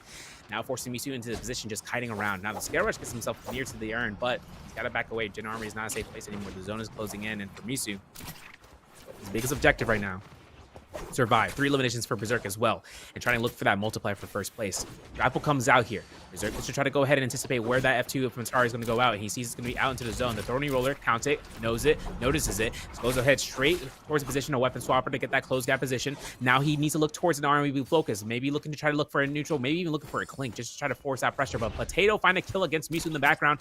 It's going to be Potato getting the elimination. It's another target on the list for Berserk to try to watch out for, because now he's going to be looking to loot up in that purple armor, that gold armor, I should say, while Weapon Swapper is going to be denying this pressure. There's Berserk looking to try to go ahead, tries to find that kite, make me sure he can, maybe, ensure that he can back off here completely, because that White Tacker's prowess buff is going to be located into that vicinity for the Spear Whale. So for him, there's a slap signature. And now Berserk looking to try to go ahead for it, just going for a heal. He's got 6 armor powders after this. He gets a slap from the F2 might be coming out here from Potato. There it is, and he avoids it completely. And this is going to be a clean sweep and holds position towards Forbidden Seal in case Evalda gets caught out and needs to use ultimate proc just to save your own skin. Yeah, I mean, it's a really good place for Spirit Dome, but it's also going to be coming potentially on for that Forbidden Seal. You can see he's just checking all of the areas around him to make sure that the other Valda is not going to be waiting there, as both of these 2 Valdas, it's in their best interest not to go after each other and force that V2 early. They need to try and shock this Hardy down before it goes to that heal off. One Valda is going to come through with the ultimate into that spear, and it is going to be Potato following it up with that legendary scaled longsword into the charged RMB. Berserk is going to utilize that Hardy ultimate to break away from this fight and kite out for one of these Valda ultimates to be done, but still has to worry about Potato's Weapon Swapper in the meantime. Sees that that Spirit Well is going to be uncontested, is going to go back to that position to get his ultimate back on up from picking up that buff. Here's Berserk now with that combo break, is going to try and break away from this fight and look to kite as long as he possibly can. He's noticed the absence of one of the Valdas. He knows that they've positioned over towards the Spirit Well, and that V2 is going to be coming out in a matter of moments, and he's got to just try and play the waiting game right now. Lucky for him, there's a lot of really good terrain that is going to mess with a lot of the combos that both of these Valdas are wanting to secure off of a connection from a spear on that V2, and you can see that they're trying to figure out where exactly is going to be the best terrain to try and take this fight, as Potato doesn't care about finding the kill onto the Hardy. He knows he's not going to find it until the zone closes a little bit more, but Berserk goes incredibly low. Weapon Swapper swapped over to the Fist Blades to utilize the jump LMB, so that the Hardy was just going to try and play kite around those cliff faces with the Scale Rushes, and went for the superior trackings of the jump LMBs on the Fist Blades to keep up with where the Hardy was coming from. In Surf, now we have a 1v1, both of these Valdas holding onto their ultimates, but one holding onto that White Tiger's prowess. Yeah, it's going to be an out-sustained fight that's going to last probably a minute or 2 minutes or 5 seconds. It all depends on the combo breaker being utilized here. There's an extension 1, 2, 3. Look for the crouch LMBs. It might be looking for a 2, and there's a blue focus. Now the V2 might have to come out here, right? Yeah, okay. Now it's going to be a chance here. The Valda Spear gets dodged. Looks like it's going to be another Valda Spear, Valda Ultimate versus Valda Ultimate, and now it's going to be out-sustained fight. Old Spear first, number 1. That Spear number 2 for Potato, so he's got a last Spear to be holding out here for dear life. Gets himself an RB. Oh my goodness gracious, into the Moonbane. Don't you dare reconnect him into another Moonbane, because there's going to be a chance here to might connect it. No, he can't do it, but he goes for a swap for the 2-on-1, but he doesn't get it successfully. Both Ultimates are now down, but Weapon Swapper is up on HP alone. And when Musket Shot comes out, the ravines here are deadly. If you can catch a Scale Rush here, denying the push, there's going to be a 1, 2, might be looking for a 3 clink, but not going to be coming out here. That Moonbane's looking a little bit more, a little spooky here in this zone. We're clinking for number 4, and we're making sure Weapon Swapper knows that with that White Tiger's prowess, he is good to go for 25 healing per tick. Now he's going to be going ahead up against Potato, who still hasn't been able to reset as much as he's been hoping for. The whole horizontal comes out. He dash checks him. He gets caught to the combo breaker. No scare rush for that point for the neutral. He goes ahead and does it again, but is going to go ahead and kite out. R&B comes out here for another clink, and now it's going to be the blue focus. No uppercut confirmed. The blue focus comes out here looking for an R&B. It looks like it's going to be a dangerous game for the longsword versus misplaced action. That weapon swapper is going to be having a full capabilities of fighting out. The combo breaker is back up for both of these targets right now. Weapon swapper looks to try to go for the 1-2s and maybe look for a grapple here again and again, but scare rushes are closing in and looking for it, and we catch it. There's the combo breaker. Now we can look for the R&B blue focus to see if it can come out from the cliff side, but now it gives all the opportunity for Potato just to keep rotating around here. Look, listen, all this can survive here as long as their ultimate comes back up. There's the R&B. There's the turnaround of damage. And after Potato, he's got to look for a horizontal here. He gets caught again, and that's going to be it. One jump LMB to confirm the kill. Weapon swapper finds the elimination, gets first place, and gets the multiplier for first. Oh, that fight could have gone on much, much longer. we know that fight could have gone on much, much longer. Oh my goodness. Like when you get that final zone and the cliffs are there and you can just kite almost eternally and you're both on Valda, so your combo break with the F2 gives you so much movement as well as creating less opportunity of spacing for the other Valda, and then you get to cycle into your V2 and have all of that health, and then you can just use your spear to hold gold, and then the other Valda uses their spear to hold gold so that they don't get CC'd. Like that back and forth is so fun. But speaking about throwing, we're not going to be throwing Valda spears, we're going to be throwing you to break. We'll be back with game number 3 right after this.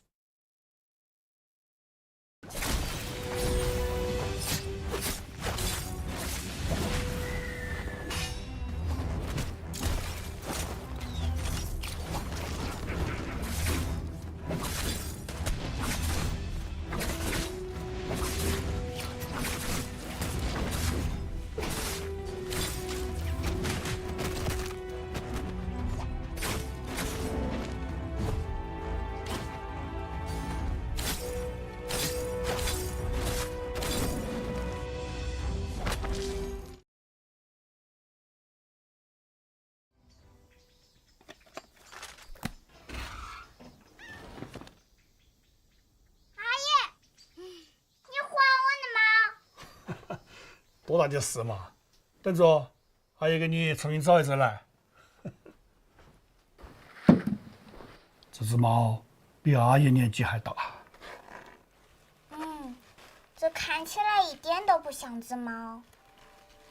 这个是我们大理的瓦猫，它原先是老虎，后来上了我们的饭店，已经保护我们1000多年了。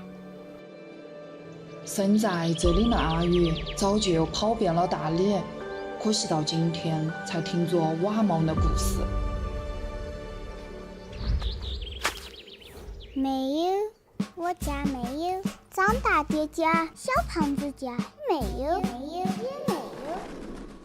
阿姨，你是不是骗我？大家新修的房子，瓦猫就跑走了。原来还有能活1000多岁的猫。我要把瓦猫全找回来。那个小的哪里有瓦猫？在那边。妈妈，你们一定见过瓦猫吧？瓦猫到底去哪边？可是瓦猫都到天上变成云了。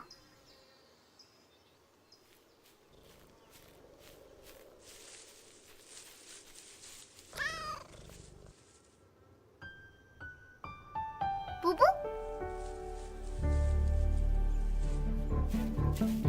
也许布布可以闻着瓦猫的味道。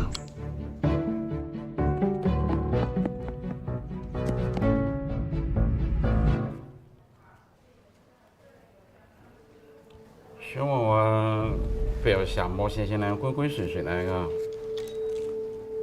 阿叔，你的瓦猫咋个住在木头里面？我们家猫里面呢也住进了很多的小朋友。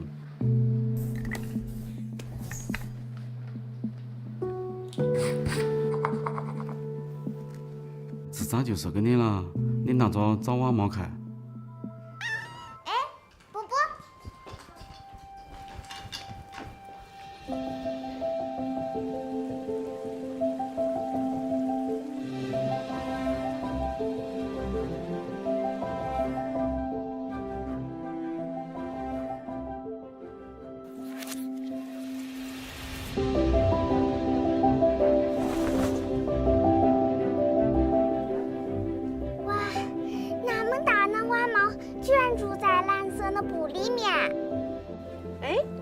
这块布干掉以后，我们就可以把它穿到身上喽。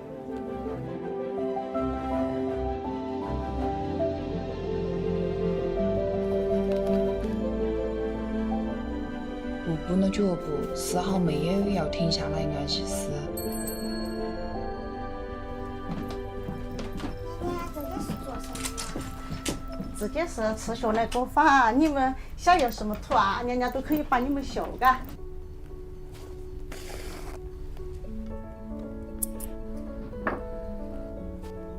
漂亮。这个是牙齿，对嘞。眼睛，对嘞，对嘞。有了眼睛，找什么都可以找得着。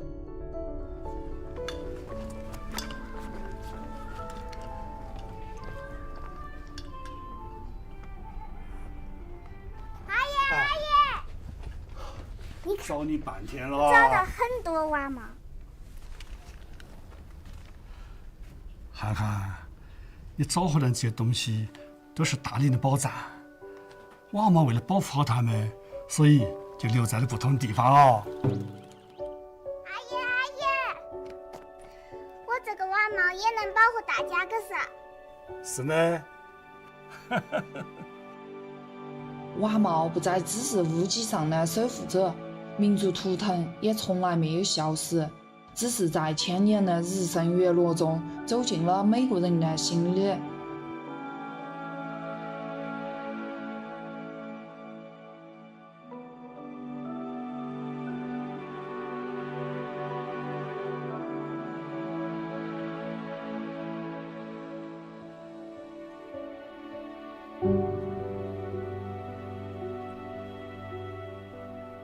在大理这样一座包容的千年古城，越来越多年轻的视野、多元的思考加入到了传统文化的传承之中，从萌芽到延续，始终在继续。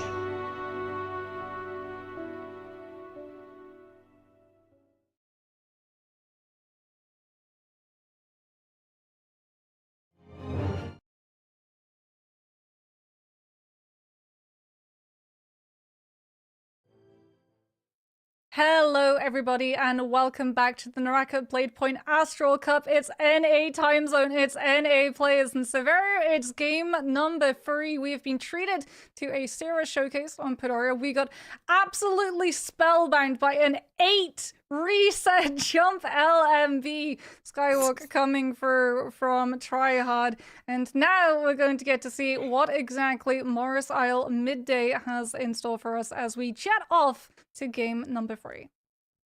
Yeah, and we're gonna take a look at a scene about this overview of scores, because knowing how fast Tryhard's followed through, he still has first position by 0.7 points, giving himself the lead of 12.7. The Weapon Swapper in second with 12 points, Berserk taking third with 7.5, Nova with 7, 6.5 for Potato, Misu with 6 in 6th place, Casper taking 3.5 in 7th, Raven with 3 points in 8th, Excellent Arrow taking 2.5, 9th, A-Dot, aka Tizo, 0.5 in 10th. Trago and Numza still haven't been able to find their marks, but Morrisal could change that. I know the Classico map comes into play and everyone has a Zenkai boost to come back into the games, and that's exactly what can occur.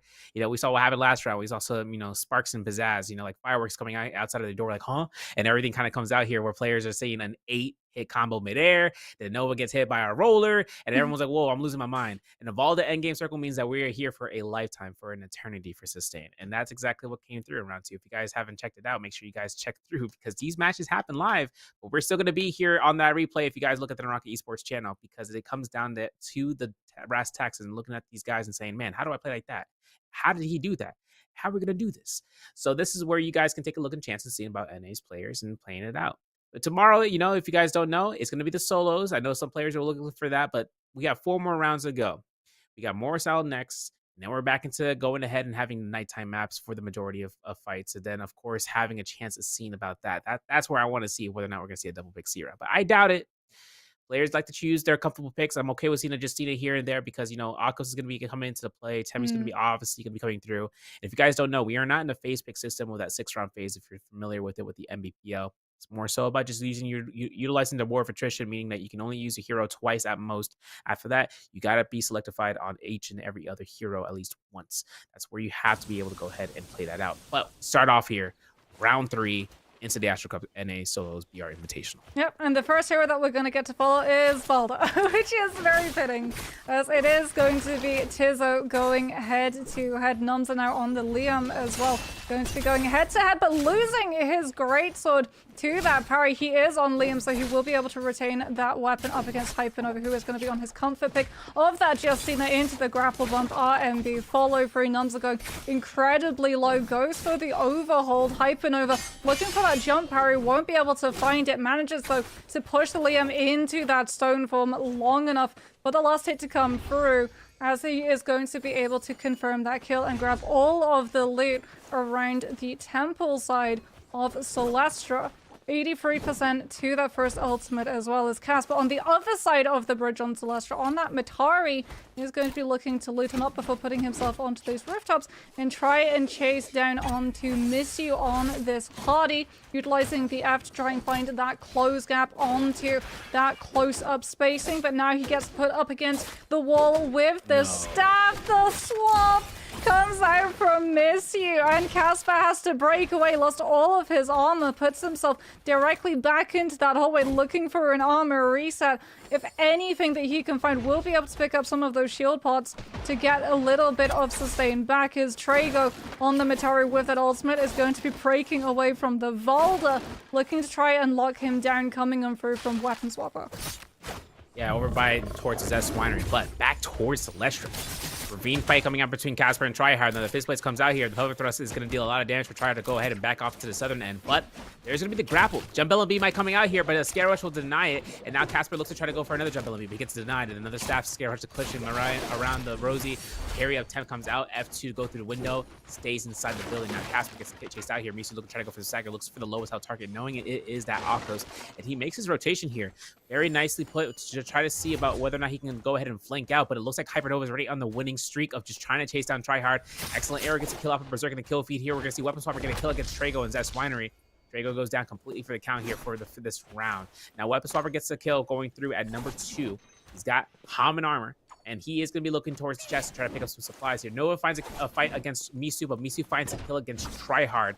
And now for this fight, Nova in that Justina ultimate cancels it, tries to save as much rage as possible, because right now it's up to him against the ropes against a Hottie. Yeah, goes for the overhold with the dual blades. Does take a lot of damage coming through from the charge. LMB on that staff before dropping from the high ground onto the low, before putting himself right back up into that same spacing. This time went for the early parry, anticipating that charged LMB, but Misu doesn't read into it, and Hypernova has to utilize the drop down RMB on those blades, as well as the Skill Rush interruption to keep up the pressure onto Misty, who's going to try and kite away now that he's low into the open space, utilizing that Hardy ultimate to try and break away from this fight in its entirety. And Hypernova, unfortunately, 20% away from that V1, does not have the dashes to send in to try and keep a track of where Misyu has ended on up. But Misyu hasn't actually disengaged fully. He's turning the tables now and getting aggressive to put pressure onto players around him, so that when the ultimate is gone, everyone else in this locale turns onto them instead. And it worked! Misyu was able to get Raven down low enough that he breaks away from the fight entirely, and Weapon Swapper finds the kill onto Raven. Hypernova turns his attention onto Weapon Swapper, and the Hardy is home free. That's crazy. Misu does not get any sort of target price selection onto it, but that's the case scenario. Hottie can kite out. And if he finds his position of just staying quiet, staying still, where no one's going through, they're going to find aggression here for the W key action. Light Hypernova is that one elimination, and he finds that bell hit, and he finds location onto Weapon Swapper, as Weapon Swapper tries to kite out here. Looks to the re-engagement with this band. Very risky, forcing him in a position now to take this fight completely. But for Nova, there's going to be a clink. Soul break into the opposite direction, gets caught by the wind blast against the wall. Now, of course, he goes for Kachala, makes it R&B. He does not get caught by the F2 for that Valda bubble. He has to work himself into the foothold. Finds that parry off that crouch. Jump R&B doesn't kill. That might be a chance for that Valda ultimate to come out, but the clink is going to kill. Confirm. Nova on 2 eliminations. Now Misu's arriving to the party here and trying to see what is up, but he's going to the shop. Maybe just kiting around here just to find a high ground position, but Nova hears it. Here's all that movement schmoving. And now here comes Misu with the staff. R&B gets released. Almost get caught by the parry. Nova's looking for this fight, and this might be a chance here to see whether or not the ultimate's going to be ready up for Misu in just in time. Oh, Misu's burned the combo breakup. Hypernova now trying to press that advantage. He's going to have to utilize his F2 to break away from that staff. Looks for the scare rush out into courtyard. Will come through with that ultimate. Doesn't go for a dash just yet. Now tries to find it to close up the distance. On that Hardy finds the parry. The combo breaker has come back in time for Misty to use it, but unfortunately he's just going to be delaying the inevitables. Hypernova will be able to catch him before he can break out of that door frame. Cancels the ultimate to retain as much rage as possible. Grabs the Soul Bloom and now looks to put himself into a good position to potentially kite on over to Realm of Yang once he's picked up a couple of upgrades from that shop, because now he's got enough coins to purchase out a purple set of armor and potentially get his hands on a couple of very strong soul jades for that dagger too. Yeah, now for taking into Realm of Yang, Nova with that 3 elimination spread will force it out. I mean, listen, he's got blue dagger on standby. I mean, the dagger is all you need, especially with the bow, especially getting for horizontal bow shots or scare rushes into bow shots. However, which way his playstyle fits him best, because we know Nova is going to be going for some shenanigans off the Justina. But taking into the stead, Numza is at the Realm of Yang portal first, so now comes down between a Liam and a Justina. This is for round 2, by the way, folks. We saw that Mortal War Temple fight as the first fight for Nova's first elimination. Purple armor versus purple armor. Purple fan is going to be huge here for Numza here. His potential is going to be massive. Looks to try to go for that 1-2-3. Gets a kick off of that vertical. And that's going to be nobody looking for the chase down. As that blue focus comes out, it's going to be a parry. And the first combo breaker to be invested. The combo breaker will come out for an ultimate activation prior with the Auric Sword Blast. F2 still available for Nova. Now, this is the problem right now for Numza. He's going to have to really burn for time in order to have the second usage of his Auric Sword. Looks to charge RMB. He gets himself an Auric Sword right there. There's the RMB. The F2 comes out. Numza looking to try to go for teleport. Not going to be the case. Looks to go ahead and gets out the ultimate to try to go ahead for a combo breaker. Gets caught by the freeze. F1 comes out, but Misu's right there next door. The bow shot doesn't connect for the first one because he gets mid dodge, but then you can see Misu doesn't even know who is the lowest health target. Yeah. Numza's taking a little bit more chances of escape here. Counter grapple from Misu. You know Nova's like, bro!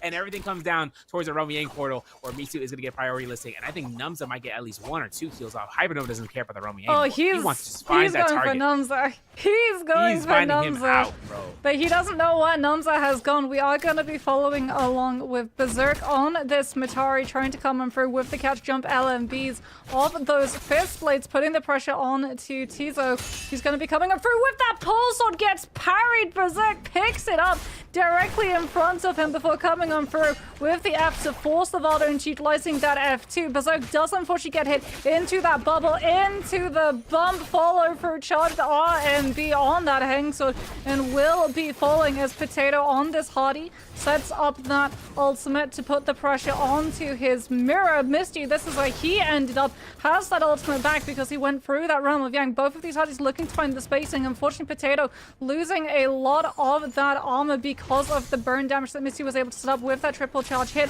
But Potato still has his ultimate in play. Misty does not, will be able to utilize that to get some of the pressure. Tried to go for the slap swap to set up the stagger into the spear follow through, but Misty uses his combo breaker to break away from it. And now we go back into neutral. However, we see that Potato was able to find the Dragon Slayers into Nezhas, but the Hardy is able to get away with the F. Now anticipates a second return of it, finds the parry the next time Potato tried to come on through with that Dragon Slayers, and we might see a timeout as both of these Hardys break away for the fight for one reset. The jump LMBs coming on through from that longsword as Potato tried to go for the LMB on the spear, but loses it to the ground and parry again. Goes for the uppercut of the LMB into Soulbreak to find the connection onto this Hardy. Back to back, we'll be able to find it 2 times in a row. Missed you, managing to buy the spacing to survive with the slap into the charged vertical on the longsword as Potato crosses the corner of that pillar and missed you. It was incredibly close. Both of those Hardys an absolute whisker away from death, as well as timing out. Will be able to walk away the winner.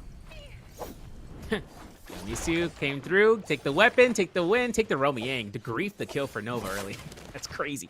He's on top. And now there's a chance here for Excellent Era to see about where his Akko's gameplay comes out against Adon. Now, Adon gets caught by this corner, but there's no opponents nearby looking for this set weapon swapper. Has to look towards this and look for a drop-down blue focus, because that's exactly what he's looking to do. And now it's going to be a chance here. Remember how I said about the drop-down blue focus for him? Crazy. Said it's the wrong person. But of course, we have a chance here. Excellent Era has himself for an F2 to be available for himself. He can throw it through walls. He can use the combo setup. And then, of course, he can go ahead and just start up a combo. But the F2 comes out from ADOT. It comes out to B2 instead, having this chance. Looking to launch away. Looking to double RMB. The 1-2-3 gets released here. We're looking for a dash LMB. So dash LMB, but the longsword beam comes out from Misu as his cornerstone is going to come out. The F2 roar comes out, but the F2 from Misu as a combo breaker from Hadi gets assumed, and now it comes down to Excellent Era to burn out for time and just going straight towards the ravine from the west side.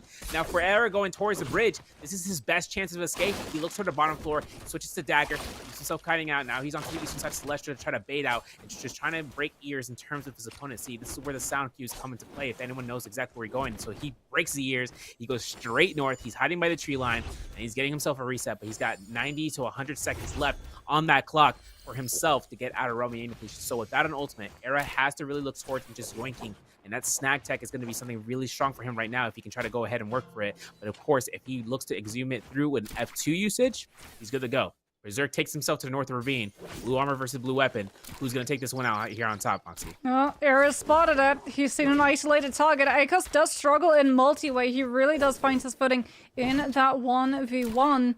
However, that other player, Berserk, was able to kite far enough away that Era is just not comfortable leaving this locale and turns back where he thinks multiple players are going to be fighting to, like you said, try and take one of these soul blooms. No one was fighting, so he's going to have to pressure the situation himself, making sure that he turns the attention onto another player before putting himself onto the sidelines and putting himself now onto the rooftop to try and figure out where exactly this other player has kited off to. But no one is taking this bait right now. No one is taking a fight. He's the only one with Yang Depletion serve, and unfortunately for him, even if he can kite, if he just keeps kiting for the next 45 seconds, he's going out of this lobby regardless. He's trying to do absolutely everything that he can to instigate a fight, to force these players in the area to try and turn in and look for the third-party kill steal, but they're just not taking the bait, and I think reality is starting to set in. 30 seconds left. We're getting lower and lower. The grapple connection does come through as Potato on that Hard. He's going to utilize the combo breaker. Sees that the Akos has been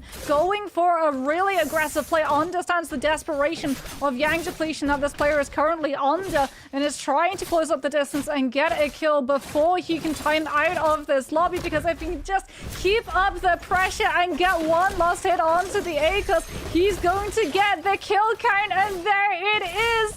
Potato spotted Era a little bit too aggressive, a little bit too telegraphed with that Yang Depletion. Work smarter, not harder, but unfortunately, he might be waiting a little bit longer into this next lobby, because Potato putting himself into that aggressive position has actually painted the target on his back now, as the Justina is going to come on through, or rather the Valda is going to come through. Tizo on that Valda, looking to try and keep up this chase on that Hardy. It is Celestra though, so with the combo breaker, Potato has been able to cut noise, break the ankles, and break into another building before Tizo has the chance to try and hunt him down, and we go back into a neutral 1v1. Now for Tizo, maybe looking to try to go ahead for the crouch elite, maybe looking for an early parry, but this is going to be a neutral position inside the building. No more plaque, I don't believe so. So we're looking for a transfer to the jump LB, maybe look for the crouch elements to the RMBs. Of course, charging it out here for the katana. Big chance here to look for the F2 investment for a combo starter, but he's going to have to burn that combo breaker from Hadi first. Now, of course, pistol shot comes out. The range is set up for a shot. We're looking for a pistol shot, but we missed. That means that we're going to lose out on that heal position that we could have taken. But of course, the kite out here into the western side of Celestia is going to be the biggest play here. Potato looks to try to chase us out towards the bridge as Adon makes himself way into there. He holds blue focus. The clink comes out. The plaque gets avoided. Both of these guys are right on death's door. And a blue armor swap coming in clutch here for Adon. And looking for a vertical blue focus because he can. And the Scarabs to come out here, but he can't do anything with this. So the blue focus comes out. No pistol shot can connect. This is all towards Potato to just go ahead and kite through with Hadi fight for. He finds the very top of the bridge inside of Celestia, just hide around and heal up. The bell has been struck, and with common armor, he's not going to have as much as he's hoping for. He goes for that HP drop for the Jade to just try to get as much healing as possible and get that HP right back up for that percentage bonus. Now, Casper's in a fight against Misu in the background, so that's going to be another engagement happening. Romy Yang Portal might have been the reason as to why that has happened. It looks like Weapon Suffer finds a kill against Tryhard. And coming out here, Misu is in towards the Artisan's Grove. He's up against Casper. Hypernova's in soul form, and this could be a position for someone to go ahead and yoink any sort of these kills, because it comes down towards Misu's ultimate to be depleted for them to go for that chase down. Yeah, he's still got the ultimate though, utilizing those dashes just to break even further away in towards Celestia to keep up that kite. We can see that he doesn't have Yang Depletion, so he didn't go into a realm of Yang and lose the fight. He's not going to be forced into trying to take one to be able to cleanse that. Debuff picks up a bounty to get better information around the players about him, as well as potentially getting the information of the player who was chasing after him, who it looks to be Casper was also in on that fight, as we just saw his health bar pop on up. Tryhard now does have Yang Depletion on this Akos, has the F2 is going to be trying to find an isolated 1v1, checking the invisibility bushes. Now turning into Temple. Spot side Tizo now trying to find this connection. Unfortunately gets interrupted as he was looking to close up that distance with the Scourge from that spear, as it is just going to be this other player just full on trying to avoid any kind of fight coming on through. You have to be careful. The longer that this takes, the more opportunity there is for some of these other players in the area to try and find the chase down. The Volley utilizing that combo breaker. Tryhard has utilized the F2, will be able to find the grapple bump into vertical. One slam needed, one soul bloom picked up, and Tryhard walks away. Yang depletion cured, and one legendary weapon richer. He's going to try and hide behind that tree trunk so that Potato doesn't see him as he comes out of that corruption storm damage, but he is going to get interrupted before he can scurry out of the fight by the slam coming on through from that Hardy. Combo breaker is going to be invested. Tryhard thinking about whether or not he wants to take the fight, is actually going to use the Skirrush to close the distance rather than try to avoid it. So we are going to see the 1v1. Tryhard again trying to find that Skirrush, trying to just keep up this distance as close as he possibly can. Comes on through with that ultimate. It is a fight on the low ground, which does mean that the Hardy is going to use that combo breaker to just disengage.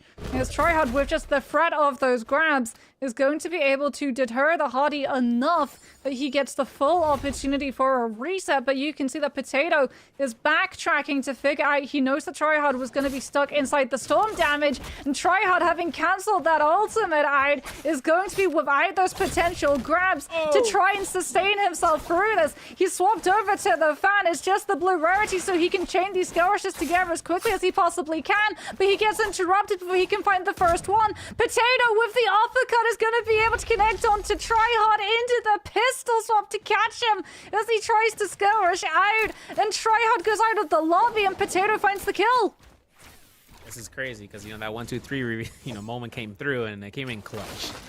Kicking himself away, chasing him down, an elimination on the board, knocking out Tryhard pretty early on, 7th place. So he's still going to get some placement points, but it's now down towards the brass tacks. It's kind of crazy. It's Tryhard, though, against A-Dot over there into the back of the Immortal Temple. Double scare rush into grab pump on B. Clean. Like you throw out the Windex, that thing's clean. That thing is clear, crystal clear. And now Berserk, he's looking to be enticing. The gold armor, gold weapon, gold katana specifically, having himself to just be that main protagonist right now for at least a couple of seconds. If he gets caught out, it's over. But he's going to go grapple out, a little bit of an excursion there with the grapple, and make sure he can space out. He's got F2s, doesn't have ultimate. He's at 3/4 of the way there at 75%. So for right now, take the time to reset a little bit of HP. He's got 4-6 ratio right now for his healing berries. Now 3-6 and taking out towards 19 grapples. That's what he's got in terms of his stead for supplies. For right now, though, final circle final 9 minutes on the board. 6 players still up alive, looking like a nice, easy, steady as it goes final circle, unless a bloodbath WT moment happens. Berserk finds Hypernova here and look to try to go for some hit and jump LMVs in the sky. And for Berserk right now, chipping away to get some rage back up, just trying to make sure he can get himself a little bit of points towards his rage bar to get himself at ultimate to be ready to go. F2 still available. They look to try to pistol shot between each another. Weapon swapper taking some blue pistol shots here from Potato as it comes out. Takes the time to repair here. Now he's at the ratio for his supplies: 16 grapples, 4 healing berries, 10 armor powders. So Potato's going to be settled in pretty nicely here, as well as having that tuna just probably out here for the armor. But he finds an opportunity for the R&B blue focus. Has to be very careful against that fan. Everything comes out here. There's Scratch Limited Army. There's a Scourge coming out here. He has to burn F2. Now he's going to be going towards the shack and then on the side of the ravine inside of Celestra. The time to reset here is going to be up most important, since now the Justine ultimate is active and both Hardy ultimate might be going out here, because Potato's going to be the first one to try to activate it out. Yeah, Hardy ultimate comes on through from Potato. Misty's also used his Hardy ultimate. Both of these players going to try and put pressure on the other to keep them in that Moonbane AoE for as long as possible. And Misty is actually the one who's missing most of the armor because of that spacing. Potato swaps on over to that pistol, trying to find the last hit, but unfortunately he's not going to be able to find it as Weapon Swapper with that fan closes up the distance and does manage to find it as Potato got a little bit too overeager to chase that one down. Moonbane is immediately gonna pop him back down for the hubris. Dang. Oh, Dang. no. Dang. Flip it. Put it in 4K resolution, 1080p. Maybe bump it up to 1440p because, dang. I never felt so much pain in my life from a Moonbane, man. And that's exactly what just happened. You know, you imagine you try to escape and then all of a sudden, it's literally the hubris. You ain't got the VIP pass, and then the VIP pass part 2. Where is it? That's exactly what just happened. He didn't get any sort of way of going through. And it's over. It's just the constant storyline of Hardy is just Icarus. Every single time a Hardy tries to get a little bit too over-eager, they fly quite literally too close to the sun, or I guess in this instance, the AoE breathing lightning dragon. And they just immediately get battered down by like 4 back-to-back AoE splash puddles. It's crazy. And in just a blink of an eye off of the back of that Moonbane, we are reduced from something like 7 players to 3. And we're gonna be seeing the head-to-head of the Spirit Wall. You can see the capture progress. All of these other players can also see that capture progress coming on through. Valder a little bit better at holding down the space in comparison to that Matari, but Casper not allowing Weapon Swapper to have the confidence of contributing that ultimate. He doesn't want to burn the V2 unless he knows that he can find that swap and that capture guaranteed, and Casper does lose the golden nunchucks temporarily, and that is going to be enough pressure onto him. He loses a massive chunk of his armor that the other player left alive in this lobby is actually going to turn on the fellow Matari instead of trying to just take on the Valda and stop that Spirit Well from being capped. This might be a Swift Edge or a Soul Slash. We're gonna have to double check and see about what that move is gonna be coming out here from Berserk, if I'm not mistaken. Now it comes down towards Casper getting heals off, but that Assault Smolder really just churned him down in terms of that healing potential, or even that Rupture Guild Burn. There it is. Gonna be coming out here for the dodge out the F2 Matari. Swabber looking to try to go for the RMBs. It's not gonna be getting any sort of opportunity to do so. Casper is spacing out and he teleports. He throws a 180 Uno reverse card into his direction instead of meter dump. Casper goes ahead inside and tries to go through. Another Moonbane, another dollar. You know this is gonna be going ahead and spacing out here because Weapon Swabber looks to try to space out, goes straight towards the west side of this area for the shadow. Had to walk the other direction. He's like, no, excuse me. So avoiding every single chance that if a person looks to try to go his way, they try to capitalize using the Moonbane that we've seen once before. But he is Valda. Yeah, he's also got the armor swap. Yeah, and worst case scenario that comes out. That can touch that legendary armor on the floor because he's the one who capped out Spirit Well. So he has a legendary armor swap for absolute free. So much sustain available for this Valda. As Berserk on that Matari does still have the ultimate, it hasn't invested it just yet. Casper potentially looking for that third party in on the sidelines too. But it does feel like we're not really going to see a proper interaction into this fight until this Valda feels comfortable to be able to go for the full hit. But Berserk with the parry is going to deny the legendary halberds from coming out into the teleport catch to go for the, or not infinite because he doesn't have the Tarkum ability to keep him up in the air. But that was a good free juggle resets coming on through from Berserk off of those Matari dashes. I saw the vision and I knew exactly what he's setting up for, but Casper's right there to set himself to go ahead and try to snag it, and even then the terrain was going to greet Berserk regardless. Yo, shout out to Berserk.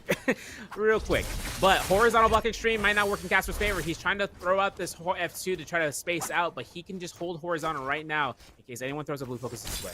So it really comes down towards his chase, but Berserk finds him regardless, going for the 1-2, maybe 3, maybe look for the F2 to the neutral. Oh, horizontal comes out regardless, but he gets caught again. That's going to be it. Or vertical release, or eliminations. Berserk doesn't get a tap dodge parry. He gets caught by the double focus, and that's going to be a soul pickup for a Weapon Swapper. That's perfect case scenario. This means he can chase this one down here, and that's 4 eliminations for Berserk. Weapon Swapper looking to try to go for the dash LMB. There's going to be 6 eliminations for Weapon Swapper here. Looks for a parry, but this is going to be a neutral situation. This is what Berserk thrives off of it, just looking for neutral. F2 is available for that combo breaker for a Weapon Swapper. He finds the RMB, and that might be it right there. And the grapple bump into an RMB blue focus. 7 eliminations, highest kill game we've had so far today. Weapon Swapper takes it into round 3 as a Valda, and coming back into this round with a message across the board that he is not to be messed around with, and considering the scoreboard right now, he is probably taking the reins right now. Yeah, you can see as well, Hugh is kiting that fight closer and closer back to that legendary armor, so that if it went a little bit wrong, he could immediately just go for that full armor reset and have that massive sustain to hold in terms of advantage against that Matari. Really good stuff coming through from him, because the longer that fight went on, the better opportunity he had to build back into that V2. And Valda is one of the best heroes at being able to win off those heal situations. But speaking about situations, let's have a look at some of the past situations situations these players find themselves in. This was Weapon Swapper coming on through with a lovely parry into jump vertical punishment as his Casper on that Matari with the F, managing to find that last hit of damage. Here is the moment that Tryhard was able to turn the tables with that Yang depletion, and unfortunately, here is the time that the coin flipped and he went out of the lobby with Potato managing to catch him just on the edge of that skirmish with the pistol swap catch. Now a chance here to see that R&B comes out here, and for the final elimination, grapple bump into the R&B. There it is. Release coming from Weapon Swapper, getting his 7th kill elimination. And fighting Berserk. You know, Berserk is doing some good stuff here. I mean, we've seen him kind of work off into that neutral. And, you know, when we've seen that before, we saw the last weekend and taking the chance of seeing that real close and personal into those 1v1s. Now he's taking this chance into the BR. So for everything coming out here, obviously when it comes down towards who has that better neutral game, that's always the Toxin that works. But of course, it always comes down to positions of seeing what the situation arises, right? We see Moonbane coming out here towards the Celestial region where everyone's trying to kite around there. Doesn't really work out in the favor of Hotties, and they all get eliminated within the span of a few, like from a minute under. And seeing how fast they got aggressed upon. We saw both the Hottie ults get invested. Right before that, Justina opted in as Hypernova was able to, you know, truce it out. But then the separation comes out, Misu gets caught out, and then all of a sudden it comes down towards the bracket, and then one person can just go for a snag as it comes out from Weapon Swap as he's done before. And he had a good start off the lead. I mean, once he got the elimination off of Trago into that Zest Winery fight, what happened next is that he took that lead into taking the gold and goes straight into what happened next. It kind of came through though when Misu kind of worked into that Romy Yang portal. I know we're going to see things about that one, but the fights that happened afterwards just really came through, and it gives us a good understanding about what the standings may look like for the games to come. I mean, comebacks could be happening. We could see some point values to be switched up here, but Weapon Swapper is in that lead, 23.4 points in first place. Tryhard in second with 14.2. Berserk is in third with 13.5, while Hypernova takes 12 points in fourth. Potato at 10 points in fifth. Misu with 9 points in sixth. Casper with 6 points in seventh. Excellent Arrow 5 points in 8th. Raven taking 3 points total here so far for today in 9th place. 10th place for A-Dot, aka Tizo, and with 2 points. But Drago and Numza still haven't found points to be earned. Now Numza was aggressive onto the on play with that Liam pick, so he went ahead and been able to go ahead and play play his Liam game.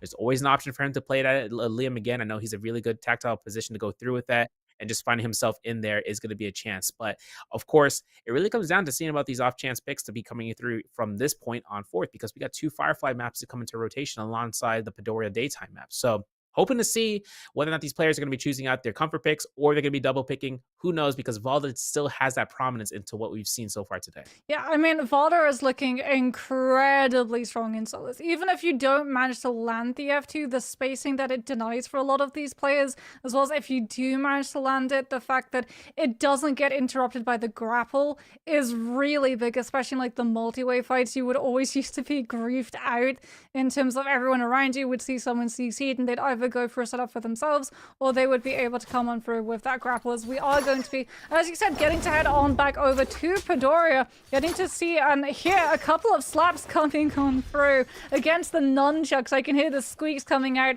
of that chicken skin, and there's going to be Berserk, who has got his hands on that particular weapon on this Justina, managing to come through with the first kill and starting off the game incredibly strong. He's also been able to get his hands on dual blades before going on over from these curves and trying to find a little bit more loot, as Numza with the 1-2-3 trying to find the kill onto Valda. Going to be denied it, however. He did all of that damage, but Weapon Swap at the last minute comes on through and steals it out right beneath his nose. Yeah, now Numza going to be playing out the Valda Weapon Swapper on that Liam gameplay in the Padoria region, which is something that's pretty prominent in terms of that pick selection pool. Might be seeing a Tessa around here somewhere in the midst, so we're going to have to see whether or not the players have decided to bomb using her later on, but we'll have to see. Parry comes out here. Casper anticipates that double blue focus. Weapon Swapper sees himself to go ahead and escape, but I heard another parry in the background here. The chase is still on. The Assault Smolder being picked up in the early game is a dangerous predicament.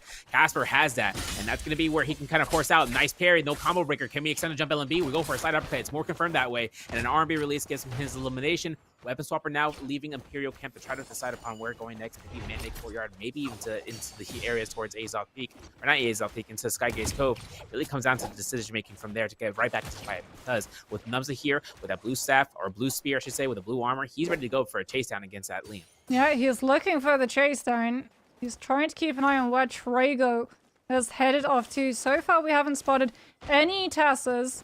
It's just been Valda's, Liam's, and Justina is coming out from all of these players.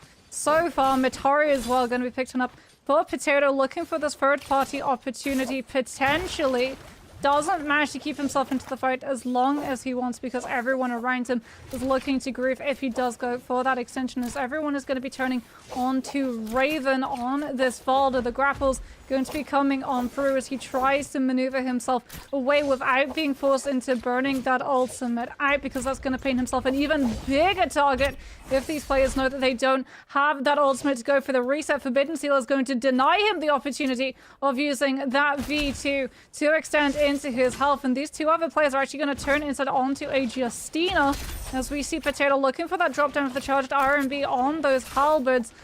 Still going to be in effect, so Potato is going to have to be very careful that he doesn't extend into a fight too over-eagerly without the ability to disengage from it. And you can see in terms of the positioning that this Matari has taken, that is at the forefront of his mind. He is not going to be keeping himself chasing down any of these players.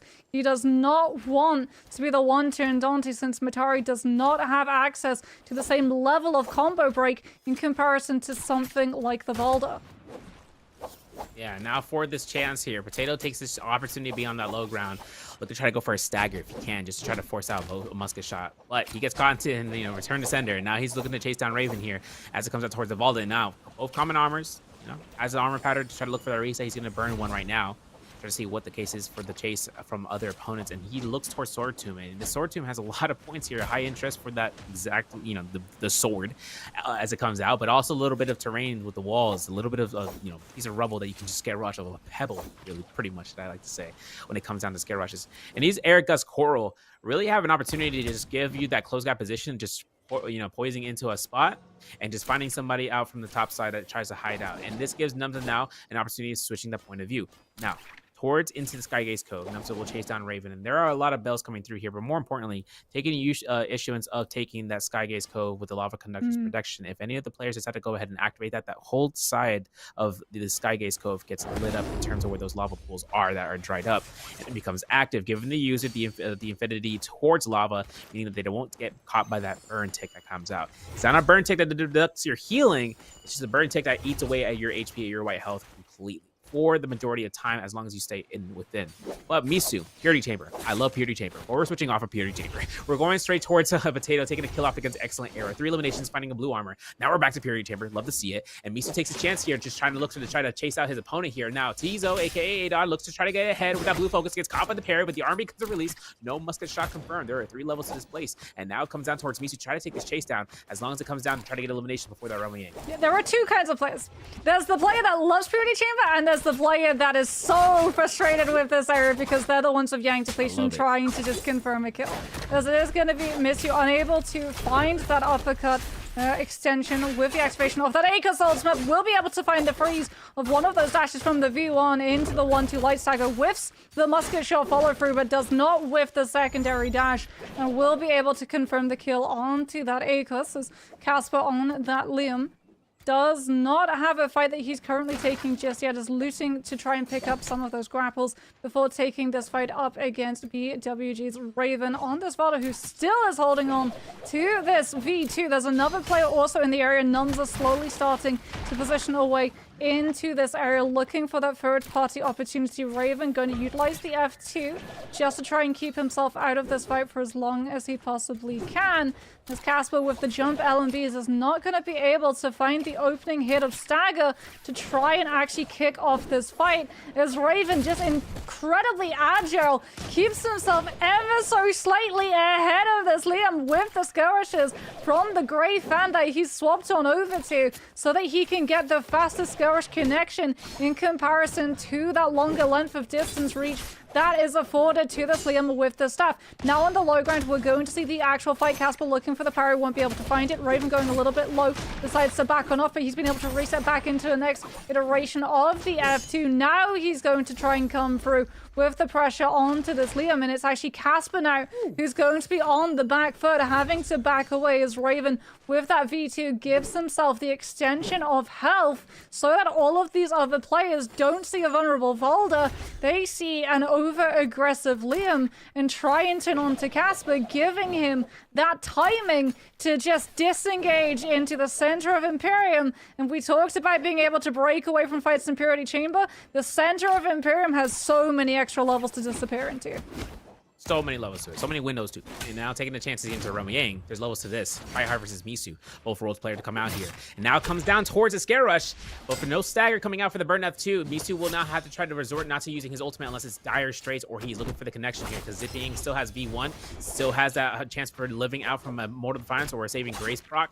For this chance, Tryhard gets caught. LMB into the uppercut. No grapple bump. Looking for the LMB, RMB, crouch LMB. Nope, he grapple. He's gonna miss it. And it's gonna be up to Misu right now to reaccrue himself to burn his F2 for Tryhard. Hard charge RMB, and with it, there's the Justina ultimate. This is going to be a chance right now for Tryhard to look to kite out, but he gets caught by a freeze. There's the Dragon Slayer. Confirmed uppercut. Not going to go for a grapple bump. Goes for the extension. He might actually confirm this RMB to delete out for a Dragon Slayer to another extension. There it is. Pistol shot to burn out that Saving Grace. F1 comes out. If a freeze is avoided, that's it. There's no other chances right now. It's all going to be going up to speed. And now for the F1 to peel out Tryhard. He gets caught for that chance of burning the F2 for Justina, but the horizontal release gives him a little bit more chance. Misu's at an inch of his life to try to look towards Tryhard's health bar going to 0, but it's not going to happen. One heal and one F2 could give Misu all the trouble that he cannot muster to go through. And there's a blue focus held. There's the LMB. There's the uppercut. There's both the RMB. Grapple punk. Can we just get the kill against the Zipping? And it's going to come down towards that LMB right then and there. Misu working through it. But he came out victorious. 2 eliminations, gold weapon on the board, as well as a Vermilion Burst. Oof, that Dragon Slayers off of a Justina freeze is absolutely lethal. Unfortunately, it was only a blue rarity spear. Maybe Misu was able to pick up a legendary spear or staff off of that. Win inside the realm of Yang. Weren't quite able to see what weapon he grabbed before we headed on over to look at X and Ear's POV for his Justina. He has not won himself a realm of Yang, unfortunately, so his loot not quite up to scratch in comparison to some of these other players. Looks like he's going to be going for the long haul, just looting all the way through. Potentially running into some of these players. He's going to pick himself up a bounty score, understanding that there's going to be players on the field with Yang Depletion who are going to have to take a fight. As we're going to be looking at Hypernova, who has a White Tiger's prowess, has a legendary staff as well on the Zipping, is going to be incredibly tanky with that purple armor, as well as trying to turn this attention onto Missy. The assault mortar coming on out from the Liam, also looking to third party and put the pressure to stop this Justina from having that recent opportunity that should be afforded to the F2. And Missy's going to have to cancel it out early. We know that he does have that buff. If he goes down, he will still be able to stick around in this lobby, but he does not want to go out of this without picking up a kill. Unfortunately, it is going to occur. Vermilion Bird's Might is going to be clipped off of his corpse.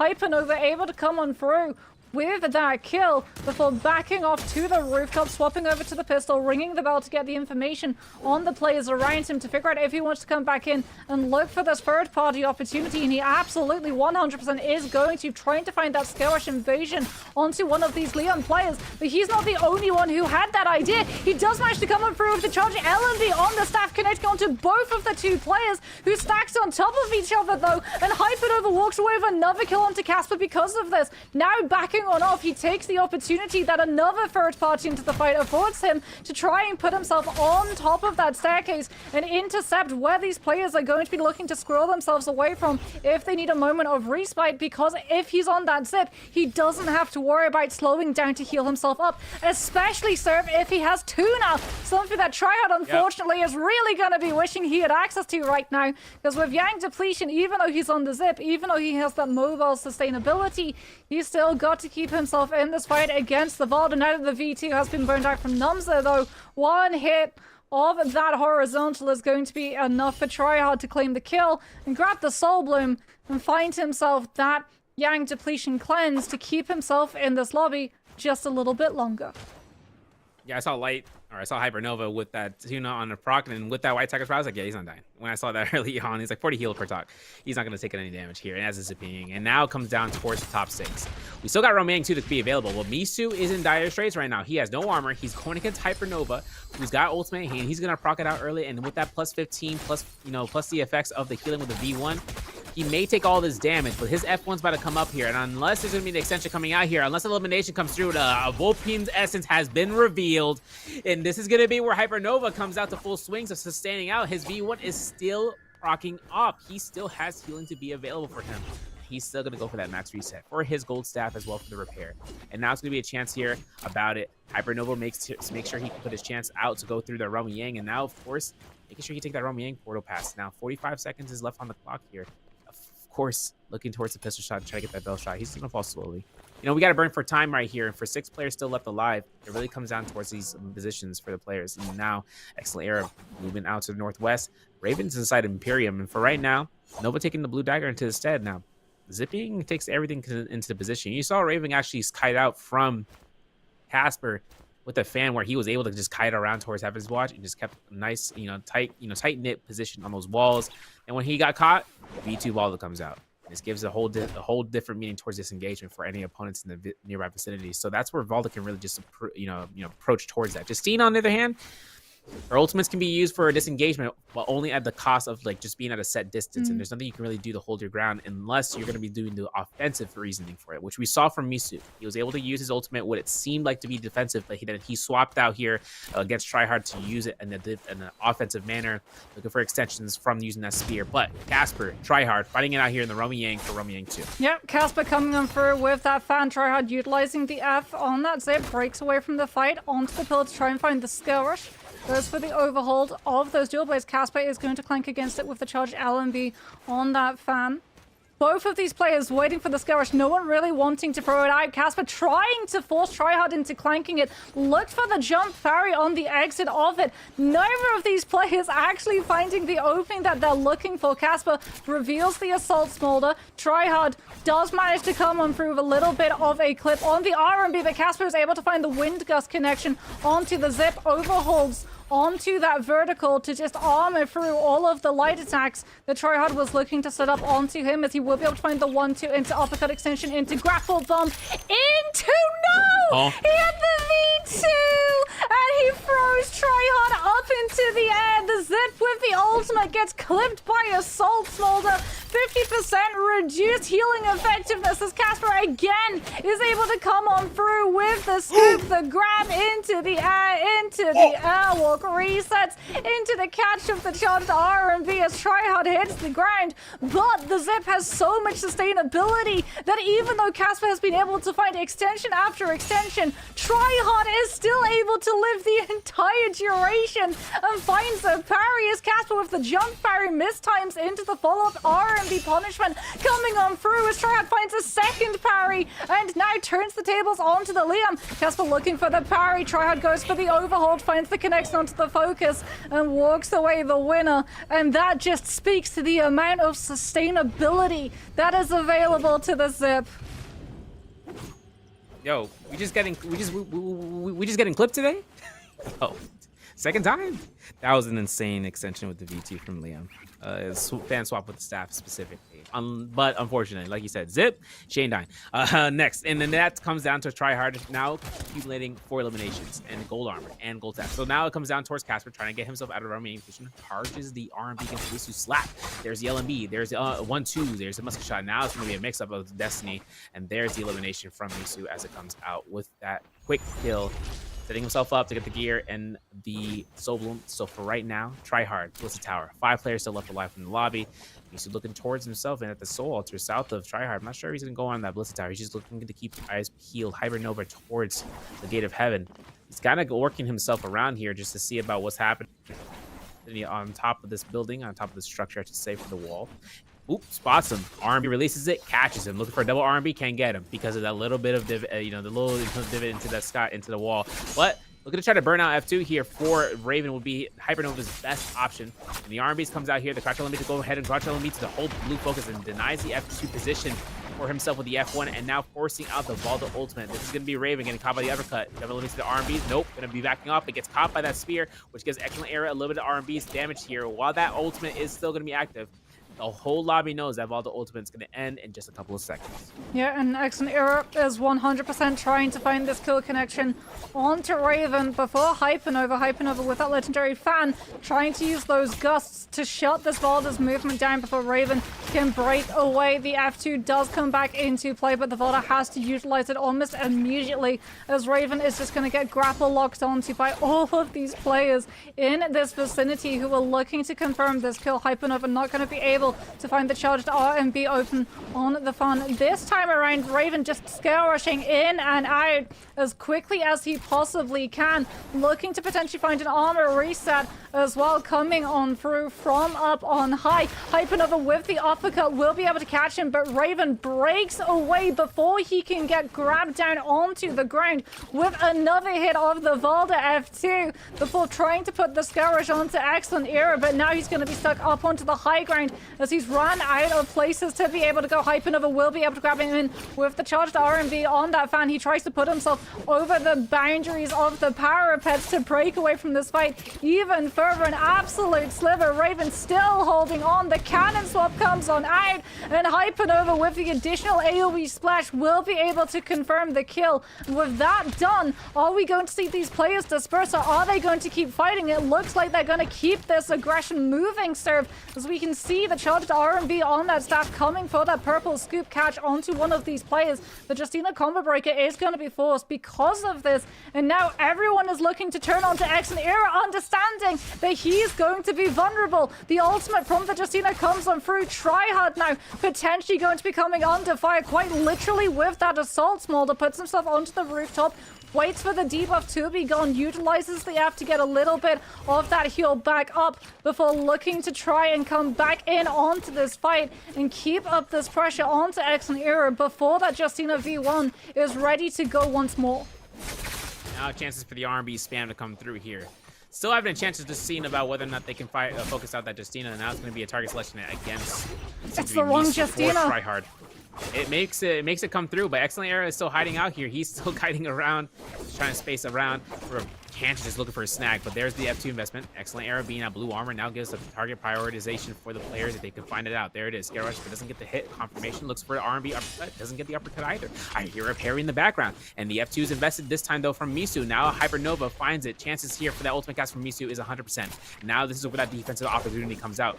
He's going to get chased down here pretty much by the whole lobby at this point in time, though that Moonbane says otherwise. Oh, he avoids it. He gets caught through. That would have been it. But he gets out just in the nick of time. But of course, Misu, a little bit too close for comfort. Might be caught through here in the background, but we're going to see a double R&B to the 1, 2, 3. Release those, and we have still a chance of looking for the swap. But of course, there it is, the LMB. There's the Justine ultimate number 2, this time from Excellent Era, and he's going to be looking to try to go for one heal or even bait out for a freeze. There it is. Uppercut doesn't come out in time. Light Hypernova finds his chance for a pitter-patter, looking for an R&B, and looks for a parry attempt. Now, as Era has himself to look for a last freeze, he gets a free reset because he hit 2 targets, so he can look for a dash another time to get out of this position. But Nova finds a high ground and takes a 90-degree turn to welcome back to lobby. And that's where 7 eliminations come out from Nova. We still got 2 other players for him to go up against just to catch the points back into the lead and catching the ranking board and to be in the top. Yeah, that juggle from the staff off of the uppercut when you're on any form of verticality is... oh, it's absolutely brutal. As Tryhard now battling up against Missy, goes for the pistol swap, has already been able to chip down all of this armor. Hypernova going to be prioritizing picking up that Spirit World so that he can get that legendary armor reset as well as the buff that it is going to be contained. And we can see that he's not going to potentially get it for free. As Misty tried to kite Tryhard into the Spirit World to show him, hey, Hypernova needs to be looked at. But no, Hypernova walks away with the buff, with the loot, with the additional ultimate. And now it's going to be up to this Justina to try and lift the pressure of both of these zips, trying to turn onto him. Especially given the fact that Hypernova has that White Tigers and is going to be getting constant heal tick, as well as that tuna that we know he has in the back pocket. Misyu has to burn that F2. He is going to be still able to kite around the base of this tower to try and keep himself as agile as possible. And we can see that Hypernova is going to do the exact same thing that he did against Raven when he was just managing to chain those skirmishes and swap over to the cannon, but Tryhard with the halberds will be able to claim the kill before the AoE damage can. We're going to see the zip 1 versus 1. Tryhard with the catch into the charge LMB. Hypernova is going to reveal that he picked up the extreme longsword though into the uppercut extension. Tryhard going to be utilizing the focus strike cancels to put himself out of the fight in terms of spacing, catching into the charged RMB onto Hypernova at the tail end as the zip tries to close up this distance. Moonbane's also going to decide that he wants to intrude in. It's not a 1v1, it's a 1v1v1 with the additional AoE damage as Tryhard is denied the opportunity to go for the repair with the continuous push. He's going to surf over Mercury River through a cut of Moonbane to get a full reset opportunity and repair this pistol before we go right back in to this 1v1. So much sustainability available for these zips. Hypernova with the charged vertical, looking to find the hit. However, the dual halberds on the charged verticals from themselves will be able to chip away some of this legendary armor, but you can see how quickly Hypernova is going to be healing it back, especially given the fact that every successful hit of that red longsword is also giving him heal siphon all the way back into the mix. Tryhard with the uppercut connection is going to go for the grapple bump into the charged RMB as Hypernova looks to try and find the chase, and Tryhard throws out 1, 2 back-to-back charged RMBs on those halberds, and Hypernova eats the damage from every single one of them, but his legendary armor is still recuperating. The range drops attempted to come on through. The wave roll going to be invested from Hypernova, but he's on the terrain, which allows Tryhard to get an additional frame of juggle. Hypernova now with the ultimate is going to be procced out of Sedated Soul. Tryhard still holding on to his, has the ability to live one fatal hit, and we go back to back into the 1 versus 1 as both of these players breaking away from the fight, looking for that reset opportunity as Hypernova puts himself onto the high ground so he doesn't get held up against that storm damage, and we go back into the 1v1 neutral with both of these zips waiting for that F to come back online. Tryhard losing a lot of that armor, has to utilize the F1, goes into the legendary armor reset swap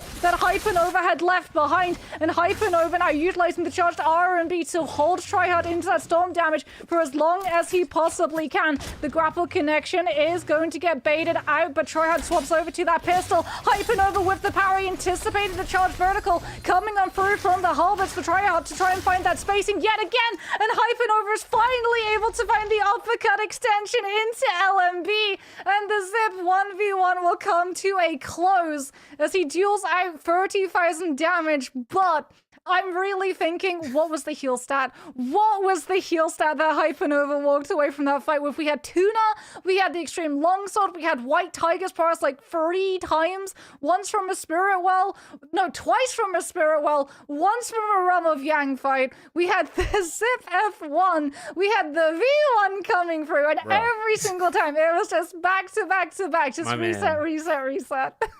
My man said, let me get a number 2. Let me get a number 9, number 9 large, a number 6, a number 7 with the cheese, 2 number 4s. You know, like he had every single heal proc coming out here for no bars attached. And if everything comes out for Nova just to survive, if we want to see the healing, we would love to see that. But I love to see you guys after this break that we're about to take, because we're going into round 5 afterwards. And now we're into the Fireflies. So stay tuned. We'll see you guys soon.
Ladies and gentlemen, we are back out here for the NA Solos BR Invitational for Astral Cup on a Saturday. My name's Severio, alongside with Got Moxie. We got ourselves coming out here for round 5. We're now in the Firefly maps, and you guys have been like, yo, where's the Rage Bar? Where's the Rage Bar? Where's my Teshos? You know, listen, she might show up because we got to look and stand up at the standings. You know what I'm saying? Listen, the scoreboard right now, super close. First place has 24.9 for Weapon Swapper. Hypernova in second with 24.6. 3 difference. Try hard though. 21.2 in third, right? And this came through and turned into this round with that 7-point game. Comes out Tryhard being in second place. That multiplier was earned out for Nova with a 12.6 game. It was dastardly. But Berserk takes in fourth place with 14.5, 13.5 each for Misu in fifth, Potato in sixth, Casper at 9 points in seventh, Era at 6.5 in eighth, Raven with 4 points in ninth, and Tizo, aka Adod, here at 2 points in 10th, and Numza earning himself a 1.5 into the game, scoring through here. So for everything kind of coming out here, I mean, kind of hoping to see what's going to go through for this round pick selections. I mean, I'm kind of hoping to see what the players are really going to go through. I mean, Temmy's still available, Tessa's still available, but we won't probably see them until when it comes down towards later on, because these aren't phase picks where there's only a selected amount of heroes between 2 or 3 or great, 2 or 3 at max to come through. It really comes down to just being able to be comfortable with your round pick, and then after that, just being able to just rock them out, you know, into the party. We got Salvation Podium to look to contest. We saw players looking to try to go for that gold weapon as soon as possible. Last time we were in Holleroth, we saw into the Moonfall Pass with all the fights that were occurring from there into the Plume Castle, the heart of it all, where everyone was just going after each other's throats just to try to get a quick elimination or even snag. But when the Valdas came through, when Valda came through with the patch, she was just going to be running back into the meta where she is a pain to fight, and especially if she's earning herself the damage necessary to get that rage back up for her ultimate. Yeah, we're really starting to see like Valda probably going to be the double pick from a lot of these players. Very strong inside the realm of Yang in the 1v1 scenarios. Very strong in the heal-off situation as well. And no surprises, it is going to be a Valda. I believe this is a double pick coming on through from Excellent Eras. We're going to be seeing where all of these players are going to be dropping. Everyone very much centralized around that plumed temple area, as it is going to be Hypernova with the LMB into Soulbreak, finding the punishment onto Tryhard, who unfortunately has not got a weapon to his name, so there is 0 punishment in the telegraph of that LMB into Soulbreak, because you can't parry without a weapon, as Potato has been able to get his hands on Fireflies as well as pulled into that V2. Does have 2 of these spears still available to throw into the Smatari that he's currently chasing, but Raven doing a very good job of utilizing the terrain and the pillars to block LOS of that spear before it can find the confirmation and catch onto him. This Potato, incredibly low, is now going to have to go into that neutral. Does still have the F2, will be able to come in with the RMB on those dual blades, connecting on to the Matari, and Raven is actually going to use that F to blink away from this fight, allowing Potato that reset window that he was searching for, as he went to the sidelines of Plumes. He went further away from it. Raven went deeper inside it, and unfortunately looks like he did go into another player, but everyone is currently occupied with whoever Hypernova is chasing onto, is now with Potato going for that armor reset, turning into this fight, will be able to come in and find the kill onto Berserk while setting up that skill rush and trying to find this continuous chase onto the other player in the area. This is going to be a huge soul break coming out here. Excellent Air eating a lot of damage, and he goes down. That purple dagger doing chonky damage in the beginning in the game. And he's got an umbrella on his body. That's crazy. I didn't even know that existed. But you know what's crazy about this? Purple dagger on Valda can really rue the day for any sort of opponent trying to look to get away from her. And especially if she has that combo rigger to really reinstate for Crouch LMB, really come down towards that soul break as well. 1, 2, 3s though. Nums is going to release every single one of those. It feels like it's going to come out here for the F2 investment. Now Potato takes time to try to reaggress in terms of the bottom floor of the Achilles Courtyard. Goes for a soul break for free. There's going to be the Crouch LMB to RMB, and there's going to be the hold arm horizontal, but the Clink comes out. The Hottie ultimate is in play. Now Potato has to disengage completely, and without having to want to invest his ultimate. Only 1 armor powder in his set for a level 2 for that full reset, but if he gets pressured out even more so towards the Falcon's perch, this is where that lockdown potential can come through. 9 grapples to his name, and look to use as much scare rush as possible horizontal in the face of his opponent who is chasing him down. It's a very scary move, especially when you see him in the camera view. Raven, though, takes the chase back towards his area, finds his chance of potentially looking for it, while Casper's going for the R&B from a longsword, making sure he can try to go through it. He looks to using his longsword. If he goes for a combo, I'm for it, but there's gonna be R&B releases. And maybe looking to try to find a target prior between the Cena as well as the other. And if anything comes out for Casper right now, it's just going to go ahead and be in a safe spot where he doesn't get caught by another 4th or even a 5th party in this instance. Yeah, he's going to be going for that sideline entrance. He's thinking about looking for that 3rd party. We hear the double parry coming on out from Weapon Swapper on that Justina, taking advantage of the 360 sphere of reach in the current Naraka scene, as Casper still hasn't found the opening that he's looked for. Unfortunately, though, one of the Valdas around him has been forced into utilizing that V2, and we can see Casper with the drop down into the LMB charges of that longsword, still trying to chip away some of this health and confirm that the one last hit of damage onto these low health players. Missed you gets hit into the other Valda spear, but it's Casper who comes through with the damage off the charge vertical connection onto this Valda. Is he now utilizing those uppercuts to put himself onto the wall and try and skirmish further away from this fight? Casper utilizing the horizontal and sprint to try and keep pace with him, but takes his eye off of the players behind him, also looking to take the kill down, and will get taken out by Raven with the charged RMB of those dual halberds on that Mitari ultimate, using those blinks to close up the distance and put himself behind those players. He's now out of the ultimate, does have the app, does not get the opportunity to use it, unfortunately, as the soul break comes on out from Misty with the chase down on this Valda. 84% to that next ultimate is looking incredibly lethal, especially if he's able to get his hands on a soldier like Assassin's Luncher, as he talks about. So Valda incredibly strong with that dagger, incredibly stronger if you're able to get your hands on a free Assassin's Lunge. Confirmation off of those soul breaks coming on out of the charged LMB if a player gets stuck inside one of those bubbles. Exactly, yeah, and then upgrading it towards and making it into Nether Step is going to be the option of just consuming less stamina as a result, just escaping or even dashing against. Weapon swap will be these purple fist blades. I just seen it though. I like to see it. V2 opportunities are to be coming through. Maybe you look for just a straight neutral game, but he's going to have to really anticipate in burning out those combo breakers before he could even think about wanting to use it offensively, unless the character at hand is just too much of a threat, and he has to use it to try to look for a knockback and just try to time it out and space it out. For Weapon swapper at the quarry though, has Romy Yang pass to look towards and looking forward towards in this area. For everyone that kind of wants to, run towards his direction, they'll have to earn themselves a spot, and just making sure that when a time comes that they are going to have to contest Justina, which doesn't have as much pressure as you might think. She doesn't have as much chances of escaping or using offensively like Liam, for instance, where he can just use it to the sky. She has he's on V2, so there's not going to be enough for 3 dashes. It's only going to be 2 dashes, so he can't really skybound himself for a lot of time, especially when there's other targets like Evalda. And now Casper at Surface Pass finds A.Dot, aka Tizo, looking for that armor swap, finds it, but that spear is free, and we look for the LMB, dash LMB, but there's going to be the Liam ultimate coming out here. Now Tizo has to be careful about his reset here, because there's going to be a Evalda waiting for this. Instead, the V1 comes out. The Auric Sword binding is affecting Casper in the way that he did not anticipate coming out here. There's the longsword, there's the F2 investment coming out here. Another bind could be ready to go here. And as A.Dot tries to try to connect here for a stagger, there it is. Looks for that 1-2s, maybe going for a 3. He goes for a vertical 1-2-3, which isn't going to connect and not chase out as much as he's hoping for. Casper finds himself in the spot. There's the bind, doesn't get caught. Maybe hopefully see the R&B gets released here for a blue focus from Casper, but he's going to space out here. This is all a kiting situation at Surface Pass right now, and this is going to be where we're going to probably even see you're probably going to see Romy Yang fights right after this one. As it comes out, the F2 is invested. Casper's 1 HP.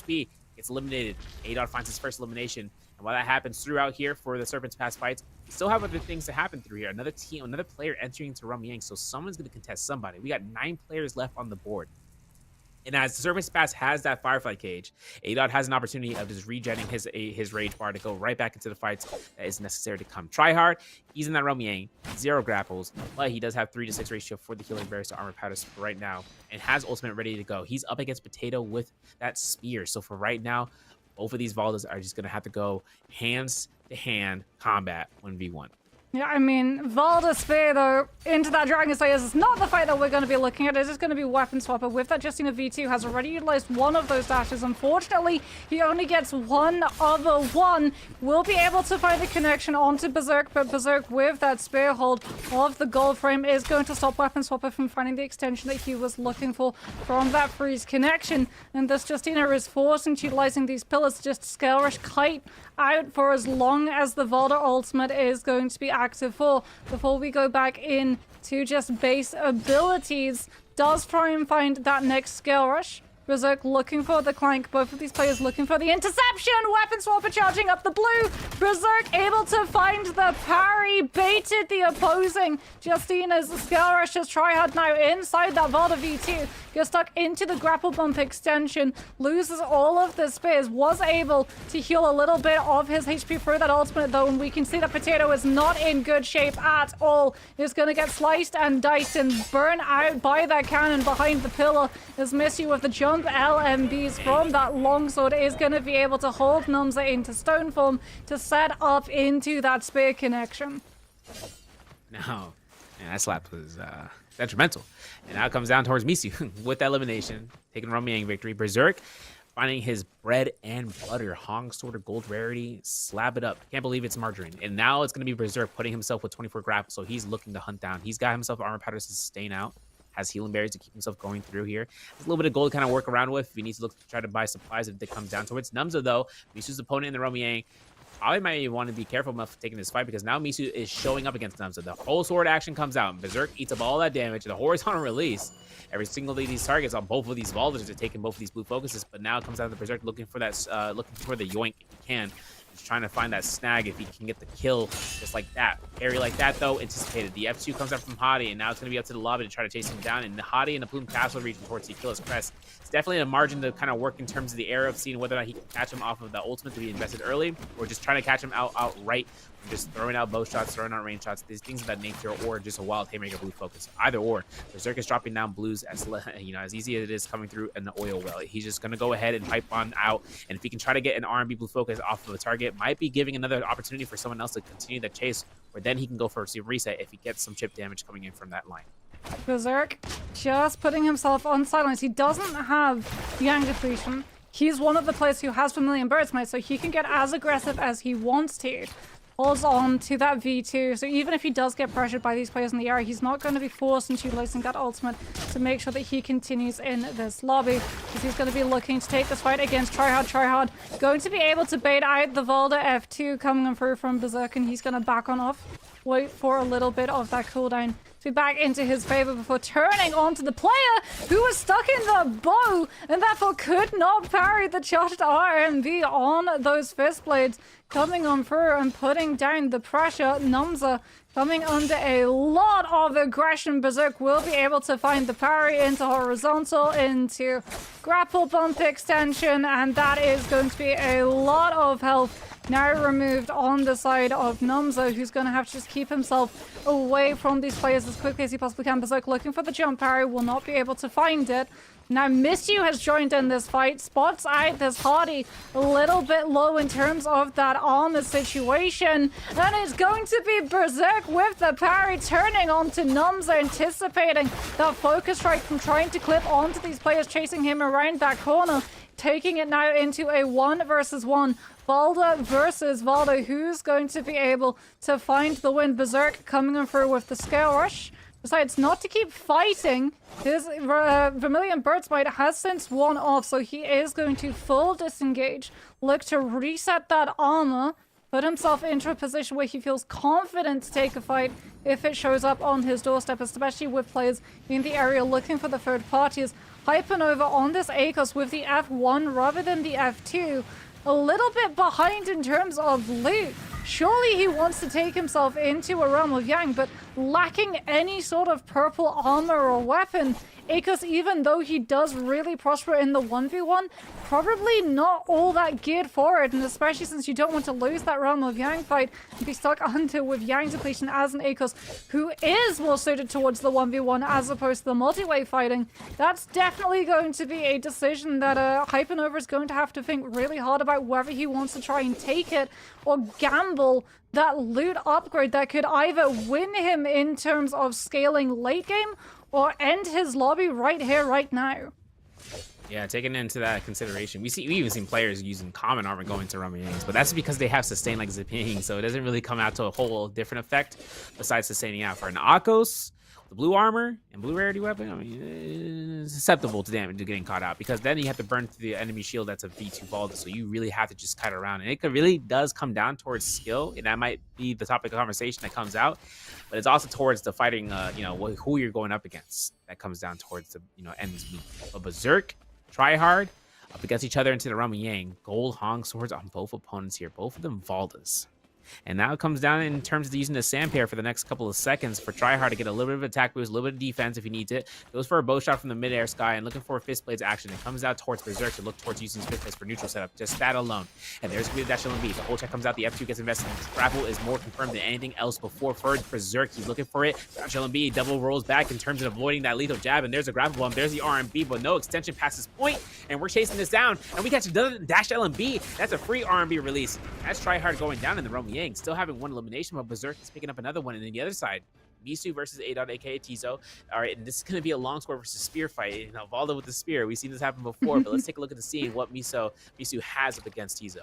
Yeah, Misu looks for that scale rush before going for the grapple, swaps over to the pistol, starts just chunking down that armor, tried to find the jump LMB connection onto Tizo, tried then to charge into that charged vertical as the Liam hit onto that low ground. Tries to do everything that he can to force this Liam into throwing a blue so he can look for that parry and burn out that F ability as Misu with the scale rush tries to go for the 1-2, the overhold of the vertical. Tizo not going to be able to find the extension as the Valda does utilize the F2 to break away from it.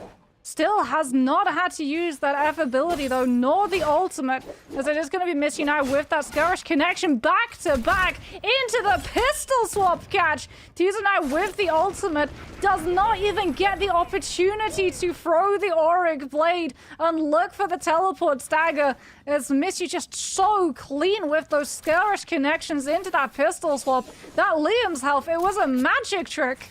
It was just like the Kylan pick rate of today. It was there 1 second and suddenly gone the next.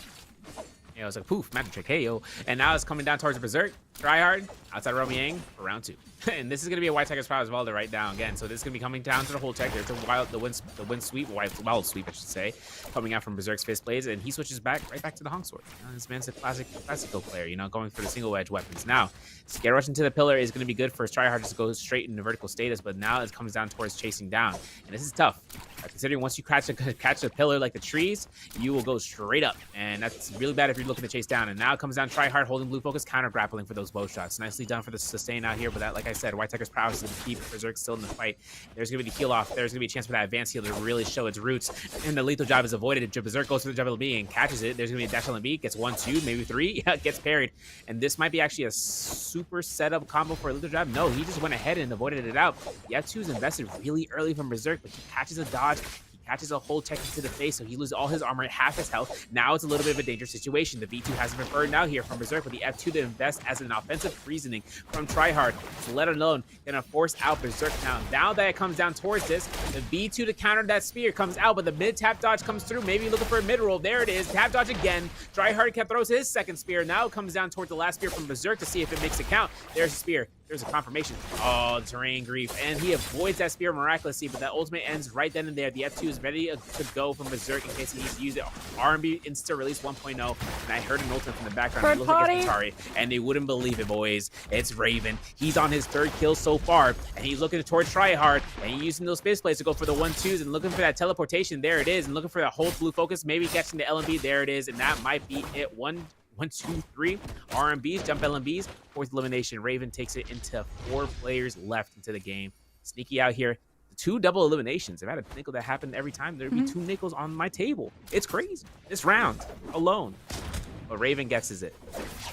Matari assassination, you always have to be watching your back for those, especially if the fight goes on a little bit too long, and when it's a Valda mirror and both have access to that V2, that fight is going to be going on a very long time.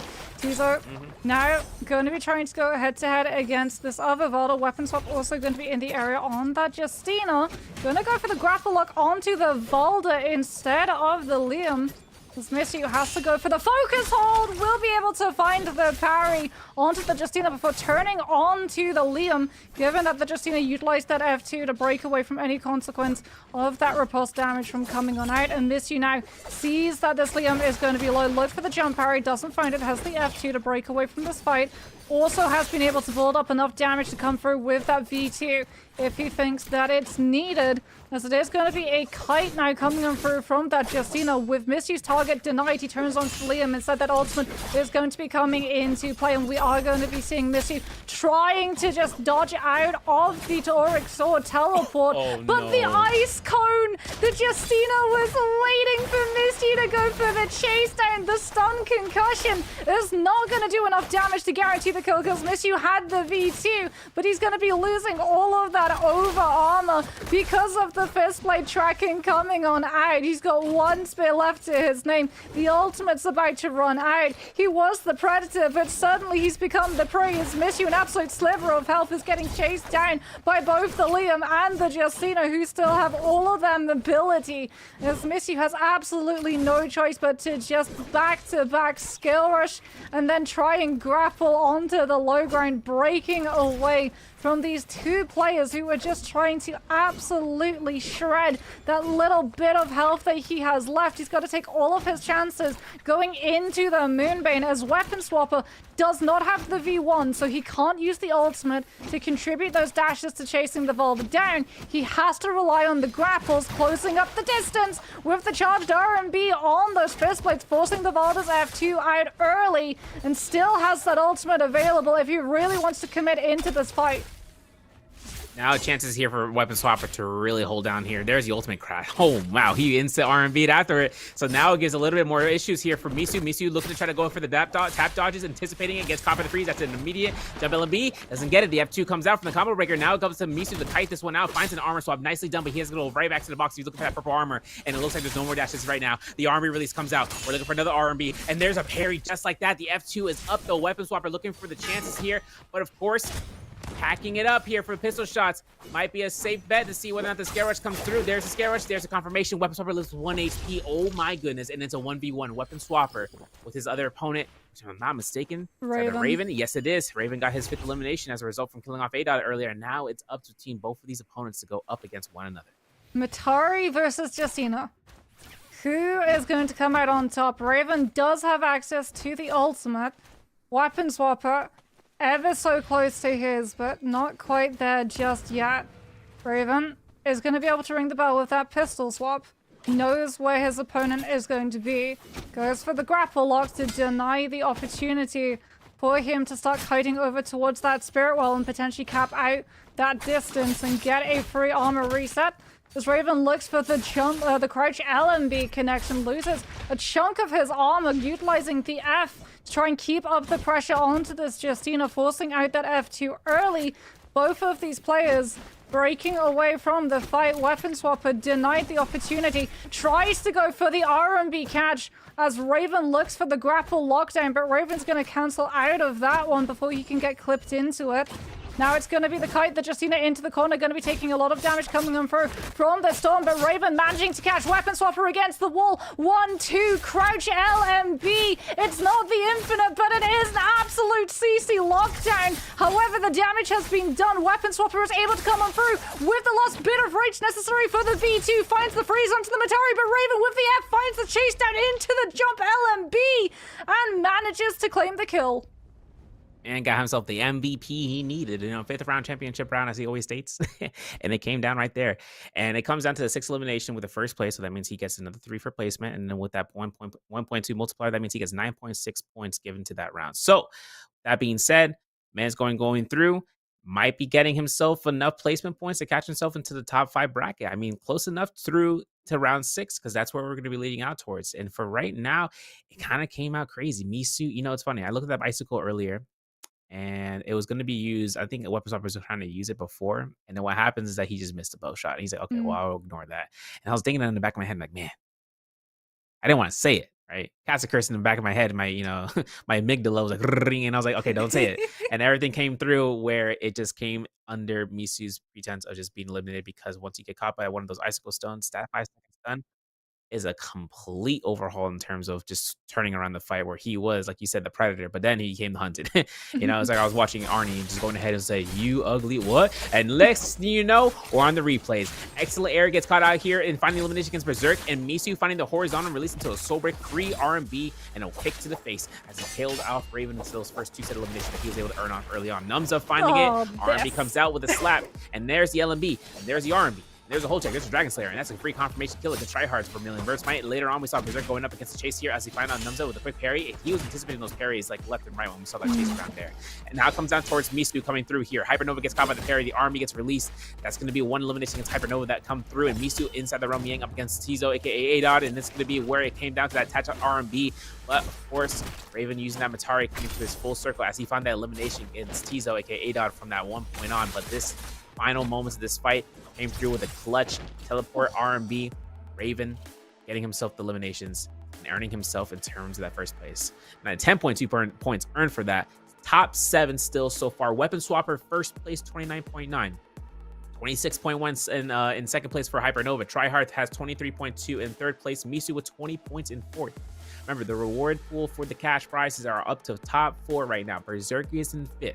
18.5 points given to him. Potato with 15, 14.2 for Raven, Casper with 10, 7.5 for Excellent Era, Tizo with 4.5, and Numza with 3. And now it really comes down towards these 11 players to kind of operate into this round, the final round for tonight, for Morris Isle Night. And it comes into play where this is where all the marbles are to be held out and then throw it out. No exclamation point, play in chat. If you guys are looking through, you guys will know that.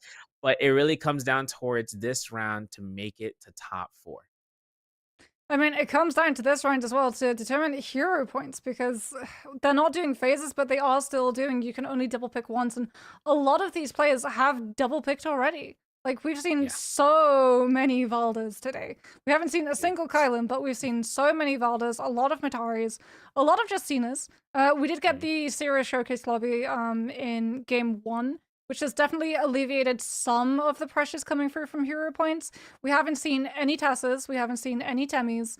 We've seen a couple of Akoses that have had some mixed results, and a couple of Hardys coming through as well, because he's always going to be very strong in solos, given the fact of just the distance that he can cover with his ultimate. You can use it aggressively, you can use it defensively, you can sort of cancel it out early as well to retain some of the rage. Granted, not as much as you had in the past with Cube Tech, however, everyone is still very much utilizing the V2 over the V1 in solos, so that nerf doesn't really have the same impact as it does in the solos meta, as it does in the trios mode. Yeah, no, 100%. It's crazy too, because like V1 and V2 in solo still has that like 60% rage once you or 40% activation for that rage, but once you hit in the trios, that cube is like down to 40, and it costs a lot. And it comes down towards also the fact that when you cancel ultimate for Hottie, you still have to wait that 15-second duration, either variation, any mode. And that really just puts him in the spot for that trios. But for solos, V2 kind of operates where you use it offensively and you go full send. But we're full sending ourselves into round 6, folks. My name is Severio alongside with God Moxie. We are out here live for the final round. Misu frame 1 elimination against Numza with the halberds coming out into Eventai Temple. And it really comes to show out between these Valas that have been able to come through as being their double picks. And Misu is not going to let up on this effort. It feels like we've hopped in a time machine getting to see just full Valda lobbies once more, as it is going to be Monsieur on that Valda with the F2 V2. No surprise to that. Oh my goodness, purple armor already at first zone. That is some crazy luck coming on for Monsieur. He's going to be very happy about that one, because especially if it is a Valdemira, having just that advantage in terms of the armor and not needing to go for the ultimate first is really massive, because then you can use the golden frame focus of the ultimate activation to golden focus through the other Valda's first spear throw. And that just gives you a huge advantage in terms of just the overall tempo, as Tryhard is going to be going head-to-head against Potato on this ACOS with these Fist Blades, looking to see if he can find his opportunity. Both of these players not finding the parry that they were looking for. The grapple is going to come out, but Tryhard is actually going to go directly into that ACOS F2. Potato trying to just kite out as long as possible, but Tryhard will be able to get the 1-2 into uppercut, into 1-2 into crouch LMB. And that is going to be Potato going down. As Fist Blades, once you mess up once against that weapon, it is pretty much GG. It's Jover, bro. Jover. RMB's come out here. You know, we're on the XDD phase with the Fist Blades being out here. Slap! And there's going to be the LB. Oh, not slap! And guess what? We're going to go for a third one. We're baiting out here for a crunch up parry. And Misu playing with Fate. For a horizontal, maybe looking for a release here against it, but gets caught by the neutral. Now he has no combo breaker. He goes for 1-2. Era has 1 hit left. He finds an RMB staff release, goes for bow shot. He gets rescinded upon with Misu's own arrow from his quiver. And now, Raven, I saw the kill feed or the fight feed where he was able to go ahead and fight. He's playing Tessa. You know, he's taking the chances here. Finds the Tessa enchant. Misu with that V2 to mitigate that pressure. And now there's going to be a chance here to hold that V2. Disenchant, look for a horizontal release. He's going to get it for free. And there's going to be another soul break. Doesn't get the hit. No punish off of that one. Misu still has a chance to chase this out. It looks like the bait out might be coming out, and there's going to be the break the toes moment here. There's another ball of series to be thrown out here after the scare rush. There it is. Confirm him right then and there for an uppercut free. Oh, okay. That's a feels bad moment because he didn't calculate the time, and that's okay.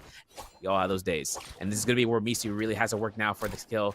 This is going to be a wall kite fight in an event high tempo, which is definitely a difficult situation for Misu to try to find a stagger, especially if you're scare rushing off with the staff or spear, I should say.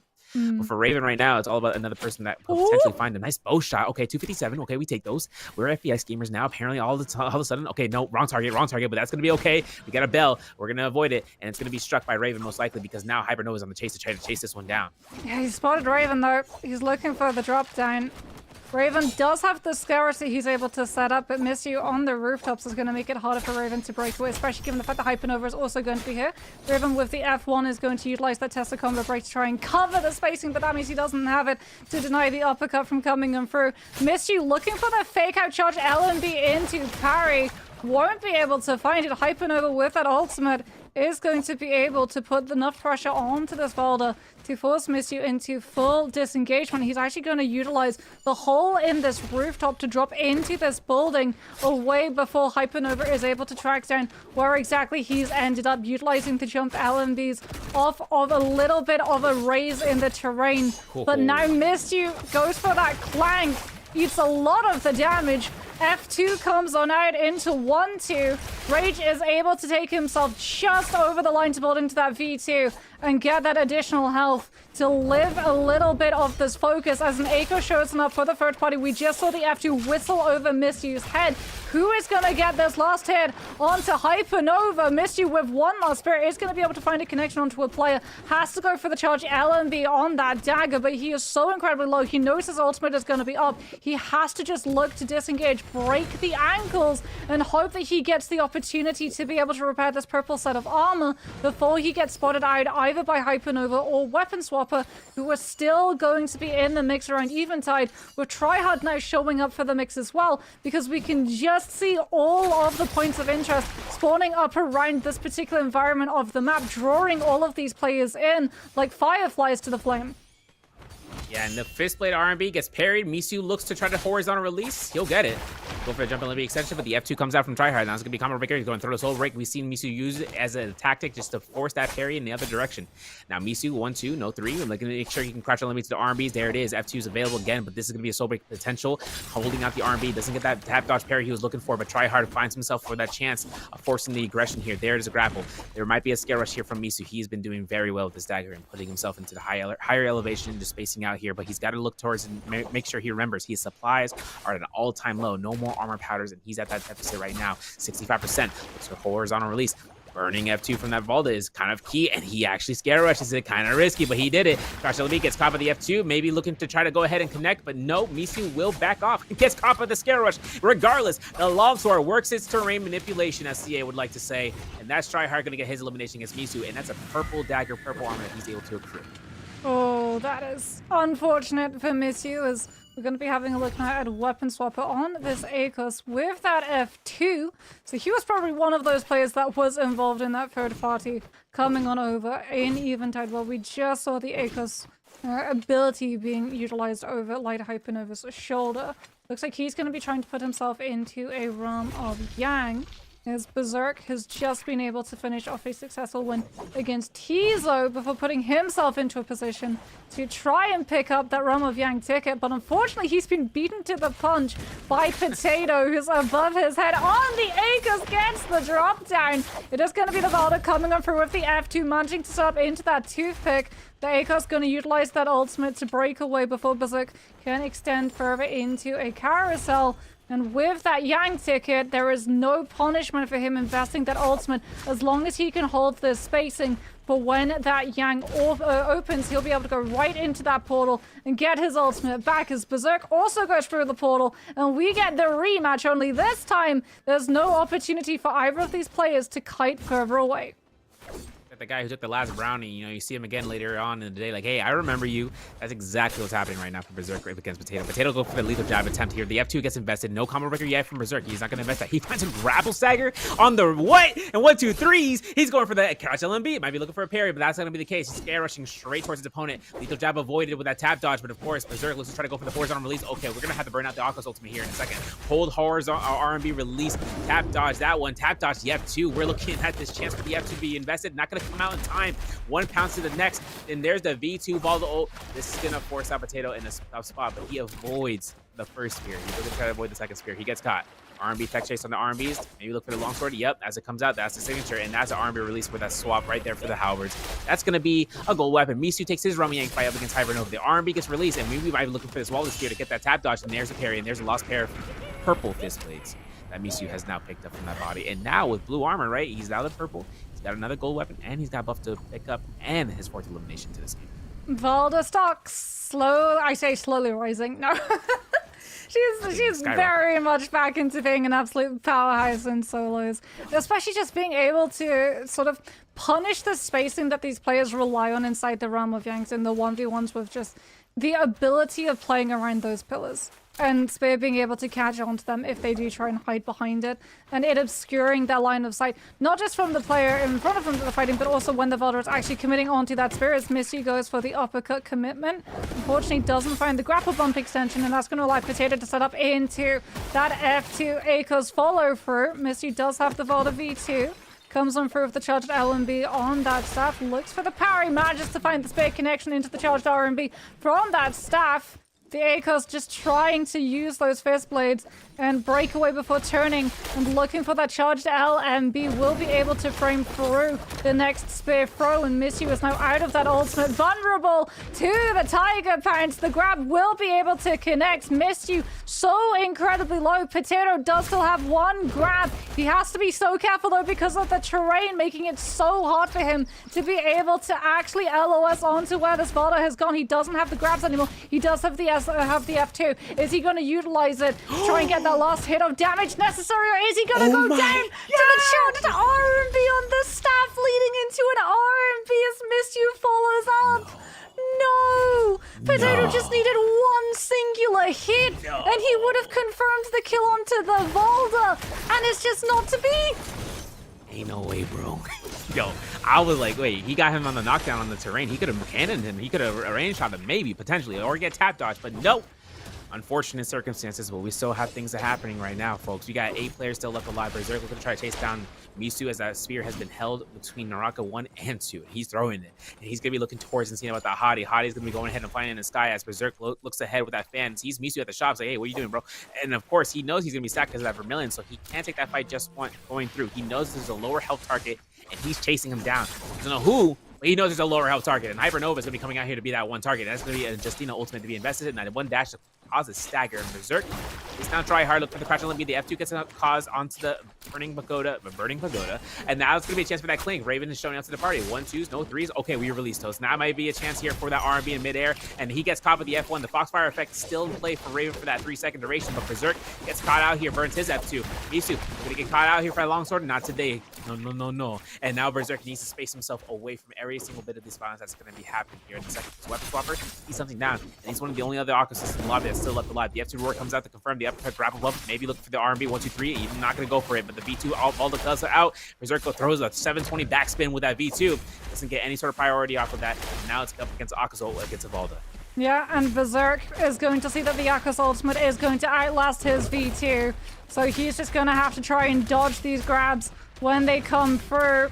Third party also potentially in the mix. There's the first grab going to be catching on to Berserk, but he gets griefed. The Valda spear from a different Valda V2 manages to find the connection onto Weapon Swapper, so he doesn't get the kill credit. Misty with the martial arts soldiered on that staff, as well as that earlier V2. Unfortunately stopping the kill, and I believe the Soulblin pickup. And he's still griefing all of these other players that played a little bit too close to that storm damage. Misty trying to go on through for that focus strike hit is going to get punished by Hypernova, who will be able to find the power, utilizes that Justina ultimate to dash away before he can go down to either the storm damage or a final hit coming on through from Misty, who swaps over to the bow, doesn't manage to find the kill. However, and Hypernova, by breaking away behind those buildings, will extend his duration in this lobby, but Misty on an absolute tear right now, up to 6 kills. Now going head-to-head against Hypernova, the 1-2 from that staff. Valda going to utilize the F2 to avoid the charged R&B, look for the drop-down charged R&B, and holding this Justina in that storm damage for as long as he possibly can before swapping on over to those slaps to guarantee that Hypernova goes down to the storm damage regardless. Misty doing a very good job of just reading his surroundings, understanding that the Justina burned the ultimate originally to break away from that fight in the storm damage, did not have it to knock him back a second time, as Casper with his own Justina ultimate is going to be able to put the pressure on to Tryhard, who has that Valda V2 and decides to chase after the low health target instead of prioritizing looking for that Yang, because he saw that Casper would have cancelled the ultimate out early, trying to hold on to that rage, put himself into that building to look for a reset opportunity, and Tryhard just takes 5 extra seconds, drops down, throws the spear, and finds the kill before just waltzing into a realm of Yang with his ultimate immediately replenished. You know what's crazy too is that the fact that he got that Valda spear into a horizontal through the window, absolutely maniacal right there. And now Tryhard takes his fight. Misu Goldstaff has been reacquired after killing off Hypernova. 7 eliminations here, looking for 8 potentially against another Valda. Fellow Valda, I should say. R&B release. No jump parry there. Might be a chance here for that whole check, but the bow shot is confirmed. We R&B bait out, and we're looking for the scare rush here. This is where the kiting comes out here for the pillars. Now scare rushes come back and forth. Tryhard, downward R&B spiral. Now, of course, gets caught. There is a combo breaker, and Misu knows it, but he thought it was going to come out. Tryhard anticipated that anticipation, and now it's up to both of them. There's the R&B's not going to be released. The charge up, gets caught. F2's invested. No tap dodge LMB coming through here. The Valda spear coming through. Nope. And we might get a Misu potential to burn the V2 from Tryhard, and that's going to be the case. Tryhard gets himself caught with the R&B from the staff. Okay, okay, there it is. R&B. He's been trying to do this whole day. Okay, dude, we're going for the Shaolin Staff Infinite. Okay, dude, we're going for that. And that's going to be the elimination that we're seeing. He didn't go for the slam. Okay, listen, it's going to be Misu taking the elimination there, but he's going to go ahead, pick up number 8, Ocho Loco, coming in from Misu. Gold armor, and another gold weapon, and that buff of choice. I thought for sure we were about to get the slap. 100%. I thought the last second. I don't know what's more BM. Dying to the slap or Missy like actually dropping the combo and then still getting the kill. NA Classic right now. Crazy. Oh, he's on absolute fire currently as a weapon swapper. Also able to come out and win his Realm of Yang, has been able to pick himself up a legendary dagger. Move it towards Eventide, going to be ringing that bell and figuring out where all of these players are around him, and that's immediately going to give him the information of where Raven is going to be playing from. Does he decide to go for this fight, or is he going to try and get a read of his surroundings and figure out whether or not this player is to third-party this? He is on the ACOS. This terrain is potentially going to grief him, especially when it comes to extensions off of either the F2 or those Tiger Grab extensions, because fighting with an ACOS on any form of ledge, we've all been there, Serve. We've all been the ACOS that sends the grab and it just goes directly over the ledge instead of onto the player that you're trying to connect onto. So Raven doing a very good job of just putting himself into difficult terrain that a lot of these players aren't really going to want to actually extend fights into and go for those 1v1s, especially understanding that there's going to be players in the lobby with buffs, and there's going to be players in the lobby with Yang depletion that have to take a fight no matter what scenario they're in, whether the terrain is going to be an advantage for them or a disadvantage for them. And that means that mutual assured destruction can very easily turn from you getting 1 or 2 third-party attempted kills in to you getting sent out of the lobby, because every single one of those players, the second that one of those kills goes through, turns on to the next available target, which, if you're not too careful, is you yourself. Yep, and after you use your ability, after you use your ultimate, then the whole lobby looks towards you. And there's only 4 players left, so that means 3 players are coming after you. Now for Misu, White Tiger's prowess is giving the aura. The main character aura, I guess, right? Listen, everyone can look towards Evalda, but the moment they see Evalda that is probably going to want to take the fight into their own stand, especially with quick swaps coming out, that's where things get a little bit more dangerous. The only setup for Akos to get out of that is an Akos ultimate, and that's a one-time ordeal. Either that or he uses his soft combo if he had F1, but coming out there, he has F2. So for Weapon Swapper, you know what's crazy about the leaderboard? I'm gonna call it out right now. So Weapon Swapper, he's in first place in the overall, right? With every 5 games combined, but he still has 0 eliminations. He still has a placement to be earned out here for 1.5. So he's kind of earning himself in terms of the 31.4. But if Misu can catch elimination or 2, he can pass him straight up. And that's with Tryhard taking the aggression against Weapon Swapper to get him out the game right now in 4th place. The V2 count avoided. Gets a RMB release. He releases every single one of these double RMBs, but he's got to be very careful. There's a mitigation against it, and there is no spear to be given a water coil fire, the Volta coil effect. And that's gonna be confirmed. And that's going to be an LMB uppercut, grapple bump, RMB's deletion. Weapon Swapper goes down. Misu has a chance of beating out the lobby. That's only if Tryhard doesn't play his trump card going through between these Valdas. And for right now, Raven's on the list right now for Misu. 2 Valdas, 1 Tessa. 3 players left in this lobby. Like you said, Misu very much keeping a track of where this Tessa is going to be. Knows that he can't take a fight against another player if there's a Tessa in the lobby, because she is just going to look for that third-party opportunity.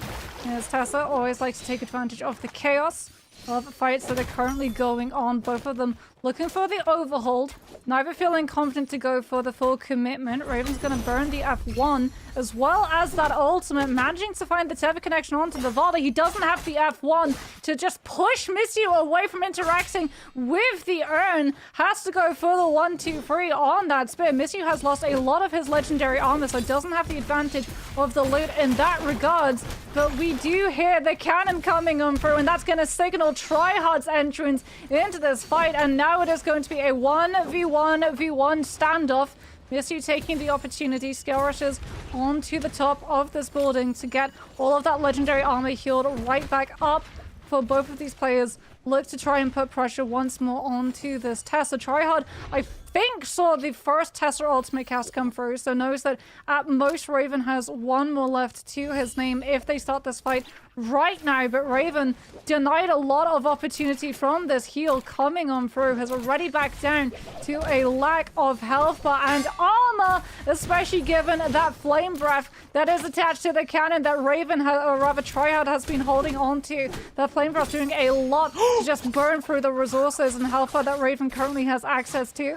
As we're going to be watching to see the dreadful will from Tryhard looking to find that connection. Misu with the verticals on the staff before swapping on over to that bow. Both of these players knowing that Raven is 1 hit away. Misu will be able to find the kill as well as that soul bloom grab. Fireflies are going to be around in the mix. Both of these Valdas going to go for that ultimate and deny the other from picking those up to get some of that rage back. Misu now throws out 1 spear. Won't be able to find the connection. Tryhard still holding onto his ultimate. Dodges the 2nd spear. Now knows that Misu has access to 1 more. Will be able to find the interaction of the spear before Tryhard can come through with that dreadful whale on jump down. But Tryhard still holding on to this V2, and Misu is now out of his ultimate. He does have the F2. He's only got 2 grapples left to his name. However, as Tryhard with the overhold goes for the light attack, knowing that Misu anticipated that focus right connection and went for the jump parry once and twice. Misu now swaps over to that slap, trying to find the stagger onto Tryhard to set up into the 1-2 potential uppercut from the staff. Won't be able to find it because Tryhard went for the ultimate activation to frame focus through it, and now Misu is on the run, just trying to kite the duration of this Valder ultimate. As Tryhard with the jump look to try and find that long distance spear connection, will not be able to grab it, and he's instead going to kite on over to the spirit well to try and get the buff that resides within it to automatically regenerate the V2 on pickup, as well as potentially kite Misty into the Dreadful Whale hit if he wants to contest the Spirit Whale capture. The F2 will be able to connect on to Tryhard at the tail end of it, and Misty will be able to find the parry, denying the dagger from Tryhard's hand. No more Dreadful Whale until Tryhard pulls out a backup dagger in the back pocket. Charge LOB into Dreadful Whale connection, will be able to land into the drop down vertical, and Tryhard denies Misty the win. That's intense. I think, and I'm gonna take this as the grain of salt, I'm pretty sure Tryhard takes that with that multiplier. I was counting the kills. Tryhard was right there tied up with that 5 elimination spread, with Misu catching up with the 9 eliminations because he was in 4th. And with that being the placement and everything, that 5 for Tryhard would have put him at 28 or so, and that gives just who's gonna get the placement multiplier, and that gives it to Tryhard. I'm pretty sure Tryhard takes that for that first place position. Very clutch. Misu having that ultimate to be active to just come out here makes it very, very, very, very, very, very, very difficult for it to come through. I mean, listen, the Valda versus Valda comes out, and then now it comes down towards, having ultimate available, but it really becomes a difficult situation when you're caught by a Dreadful Whale, that animation lock into the jump R&B. I was like, man, is that going to be kill? Because we're going to have to take a look in the replay about it, because this is where Tryhard went for that crouch LMB in the fist plates that we saw in the action against Potato. And then on to this point, that's going to be a crouch LMB, a horizontal release, and that's release where Raven goes down for that first hit of lives, but Tryhard finds his grapple extension up into the pit position, and the terrain manipulation with a 1-2-3. Misu's first fight against Tryhard wasn't the last, as we saw. Yeah, Berserk now able to come on through with that uppercut extension into charged RMB. This is Misu with the charged RMB on that staff, as well as holding all of these players into that storm damage to force out ultimates from the likes of Hypernova. Here is the moment that Misu... Oh, he dropped the grapple. That's so unfortunate. The grapple went a little bit wide on the left, which was why he wasn't able to come on through with the full infinite combo. This is Raven going down to the bow shot coming on through from Misu, and this is the moment that Tryhard's macro decision, kiting over the fight to force Misu into going toe-to-toe against that Dreadful Whale, or letting the Valda walk away with a free V2 replenish. That was the moment that determined who would be walking away the Astral Cup NA champion. Would it be Tryhard? Would it be Misu? And we get our answer right here. It is going to be Tryhard walking away with the well-deserved title. I got Misu and Chaz saying, man, this is pain. But the standings are going to showcase how close that pain was. 33.4 for Tryhard to take first place. Weapon Swapper still in first with second place, I should say. 31.4. 31 points for Misu. Hypernova with 28.1. 21 for Berserk. Raven in 6 with 15.7. 15.5 for Potato. Casper with a 12. 9 points for Excellent Era. Tizo with that 4.5 in 10th, aka and Numzo with 11th place and with 3 points. And Draco going out of the 12th place, going through here for the placements. This is the top 12 we have for the BR Invitational, and that's going to be the end for the Solos BR Invitational for today, y'all. So we got a chance of seeing about where NA stands between one another. I mean, taking into consideration that the top 3 players that are going to be going to J-Cup this year have played today, and they still holding on to their chops and playing up against one another. And it really came down to the showdown at the very end between the top 2, where it really was a nail biter for that multiplier, and it came towards Tryhard's direction. He earned it through getting the usage of that Soldier to come out here, and then even with that Firefly pickup that Misu was kind of going through and taking the reset, he did a good opportunity. He got 2 parries back to back. Like that was nasty, right? That type of anticipation for a react parry to come through.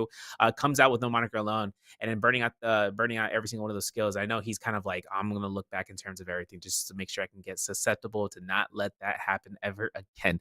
And that really comes down towards the training grounds that comes through these players. And I know they're gonna be prepared for when it comes down towards the next couple of weeks, once J-Cup begins, and the players are just gonna be going out in all-out warfare between themselves as well as regions across the world. Yeah, and I mean, we got to see Cyra as well getting to come on through with that showcase in game number 1 to get an idea of where she stands in terms of the solo hierarchy when it comes to those heroes. But unfortunately, that was just a taster, and that was the end of the stream. So if we got 6 full games to get to see a little tease of what is to come for some of the players that are going to be representing the region over at J-Cup. And I mean, we also get a little bit of a tease at what is to come tomorrow, because I know that you are very excited to get to see those 1v1s coming into play. So be sure, everyone watching at home, not to miss that one. That will be kicking off at, I believe, the same time tomorrow on this very channel. But until then, I have been Got Moxie. I have been joined by the one, the only Severio, and I wish you a very well rest of your night. Good night.